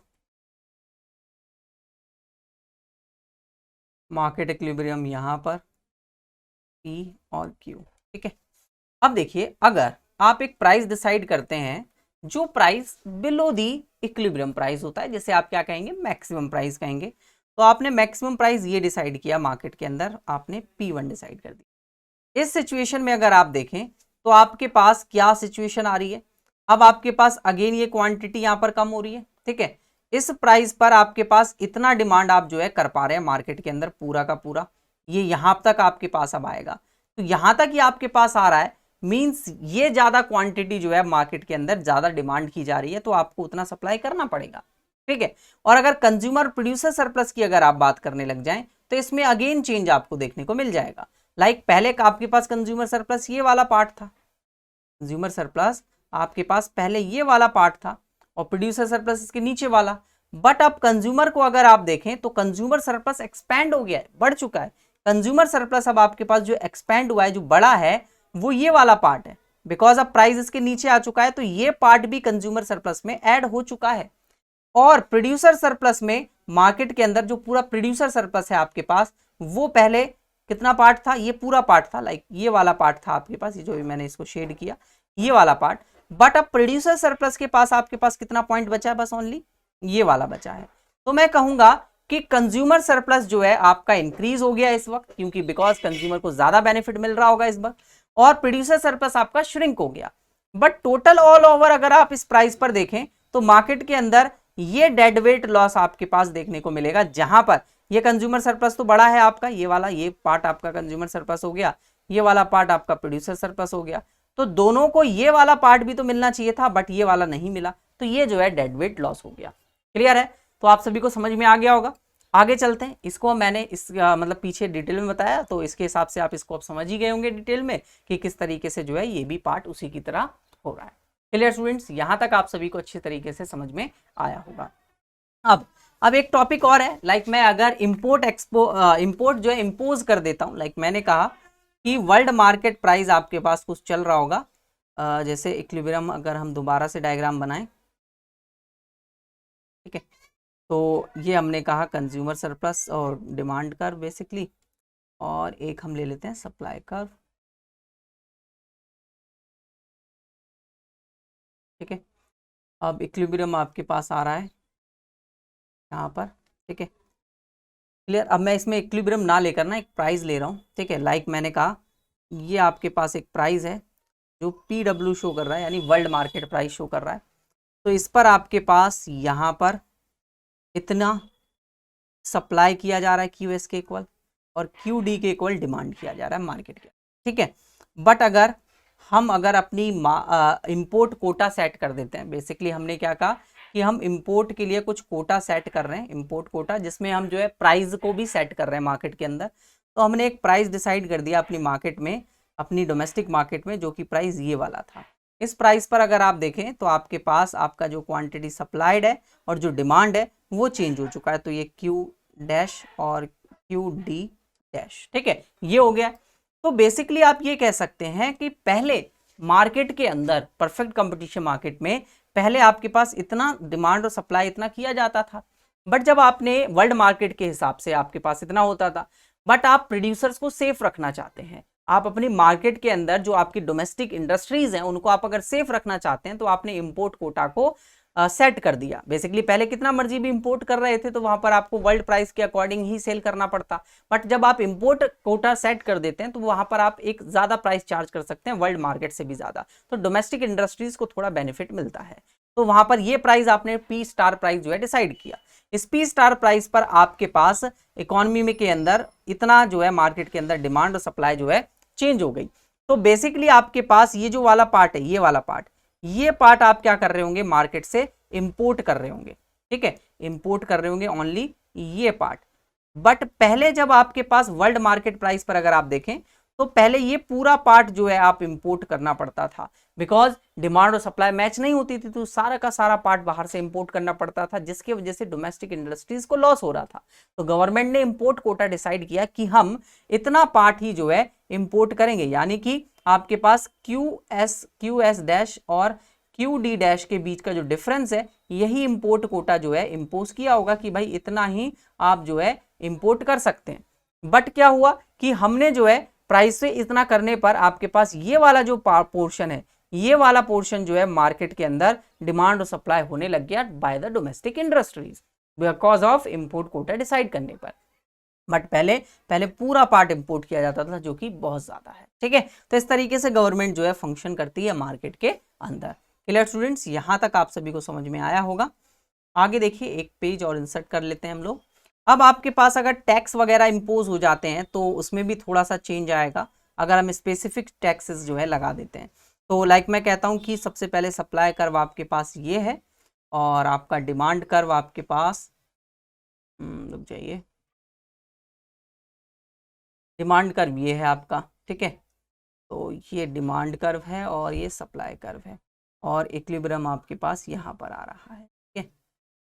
अब अगर स्पेसिफिक टैक्सेस इंपोजेस होते हैं तो उससे क्या होगा, मार्केट के अंदर प्राइस बढ़ जाएगा। लाइक मैं कहता हूं कि कोई चीज अगर 10 रुपए की सेल होती थी, उस पर टैक्स अगर 1 रुपए हम बढ़ा देंगे तो अब उसे आपको 11 रुपए में सेल करना पड़ेगा।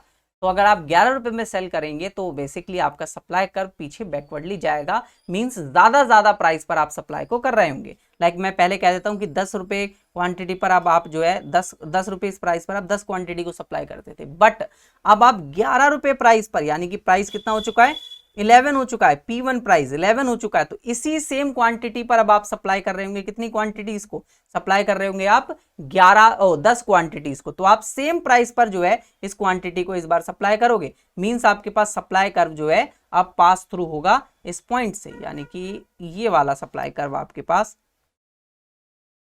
पास थ्रू हो रहा होगा, ठीक है। तो अब आप देखेंगे ये वाला, यहां पर आप इतनी क्वांटिटी पर इसे देख रहे होंगे, ठीक है। तो ये प्राइस पर अब आप इतनी क्वांटिटीज को सप्लाई करेंगे। तो ये जो पूरा पोर्शन है ये सप्लाई कर्व है आफ्टर टैक्स, और ये आपके पास सप्लाई कर्व है बिफोर टैक्स। तो आप देखेंगे कि मार्केट के अंदर क्वांटिटी जो है कम सप्लाई होने लग जाती है, मार्केट के अंदर क्वांटिटीज पहले से कम सप्लाई होने लग जाती है अगर आप एक स्पेसिफिक टैक्सेस इंपोज करते हैं पूरी मार्केट के अंदर। Clear students? तो ये सभी टॉपिक्स मुझे आपको इस लेसन में बताने थे, तो होपफुली आप सभी को समझ में आए होंगे। और जो अभी मैंने पीछे बताया ना मैक्सिमम प्राइस मिनिमम प्राइस, तो एक आपके पास मिनिमम सपोर्टेड प्राइस होता है, मिनिमम सपोर्टेड प्राइस, जिसे आपने एमएसपी के नाम से भी सुना होगा। ठीक है, तो ये ज़्यादातर एग्रीकल्चर गुड्स वगैरह इन सब पर लगाते हैं। मिनिमम वेजेस लेगिस्लेशन होता है आपके पास, मिनिमम वेज दी जाती है, तो उसके वजह से भी आपके पास प्राइजेस ज़्यादा डिसाइड किए जाते हैं मार्केट के अंदर। और उससे क्या होता है वो अभी हमने ऊपर डिस्कस किया। ये वाला देखिए, ये आपके पास मिनिमम प्राइस है। अब इसको मिनिमम प्राइस जब आपने मार्केट के अंदर डिसाइड किया तो इससे आपका कंज्यूमर सरप्लस और प्रोड्यूसर सरप्लस पे क्या इम्पैक्ट पड़ा वो हमने यहाँ पर अभी पीछे समझा था। ये basically minimum price, minimum supported price का ही एग्जांपल है एमएसपी, जो कि गवर्नमेंट जो है लगाती है एग्रीकल्चर गुड्स पर देती है। अभी जो आपके पास एग्रीकल्चर का जो पूरा रेवोल्यूशन जो एक तरीके से आंदोलन चल रहा है वो इसी वजह से चल रहा है। ठीक है, इस एमएसपी भी जो है आपका एक बड़ा रीजन था वहाँ पर कि एमएसपी खत्म की जा रही है, या एमएसपी को खत्म करने से क्या इम्पैक्ट होगा, आप इसके डायग्राम के थ्रू भी इस चीज को समझ सकते हैं। Clear students? तो एमएसपी इस तरीके से गवर्नमेंट लगाती है, मैक्सिमम प्राइसेस भी दे सकती है। अब ये प्राइसेस प्रोड्यूसर्स को देगी और ये प्राइसेस कंज्यूमर्स के हिसाब से डिसाइड करेगी। वो देखेगी कि मार्केट के अंदर कंज्यूमर्स को जूझ रहे हैं, कंज्यूमर्स को चीजें नहीं मिल रही हैं, तो वो मार्केट के अंदर प्राइसेस कम डिसाइड कर देगी। बेसिकली यहाँ पर जो आपके पास एक्सेस सप्लाई हो रहा है, अगर गवर्नमेंट ने डिसाइड किया एमएसपी, जिससे प्रोड्यूसर्स, जैसे हम एग्रीकल्चर का एग्जांपल ले लेते हैं, तो किसान अपनी क्रॉप्स को ज्यादा प्राइस पर बेच पाएंगे। अब ज्यादा प्राइस पर जब बेच रहे हैं तो कंज्यूमर्स उनको नहीं ले रहे हैं, तो उनको क्या कर लेगी, गवर्नमेंट ले लेगी। यानी कि अगर आप ये वाला पूरा पार्ट देखें जहां पर आपके पास ये सप्लाई है बट ये डिमांड है, यानी कि ये डिमांड है और ये सप्लाई है, तो इतना पार्ट बच रहा है, तो इतना पार्ट जो है गवर्नमेंट परचेज कर लेगी और गवर्नमेंट इसका बफर स्टॉक बना लेगी। अब बफर स्टॉक गवर्नमेंट जब इसे बनाएगी और फिर इसको अपना परचेज करके अपने पास स्टॉक करके रख लेगी, बट जब कंज्यूमर्स जूझ रहे होंगे, कंज्यूमर्स को प्रोडक्ट नहीं मिले हैं, तो जब कंज्यूमर्स के लिए वो डिसाइड करेगी मिनिमम प्राइसेस और मैक्सिमम प्राइसेस, और मैक्सिमम प्राइस ये होगा। इस प्राइस पर अगर आप देखें तो डिमांड इतने की है बट सप्लाई यहाँ इतने तक की ही है, तो ये वाला जो पार्ट है वो कौन सप्लाई करेगा, कोई नहीं सप्लाई कर सकता, प्रोड्यूसर्स नहीं कर रहे हैं, तो इसको सप्लाई करेगी गवर्नमेंट। और गवर्नमेंट जो है अपना जो बफर स्टॉक था उसको क्या कर देगी, यहाँ पर निकाल देगी, बफर स्टॉक को स्पेंड कर देगी, खर्च कर देगी, और लोगों की आवश्यकताएं पूरी हो पाएंगी। आया होगा आपको डिटेल में अच्छे तरीके से समझ में। तो चलिए नेक्स्ट वीडियो लेक्चर में मिलते हैं, जहां पर हम मोनोपोली चैप्टर्स को स्टार्ट करेंगे। तो स्टूडेंट्स नेक्स्ट वीडियो लेक्चर में मिलते हैं।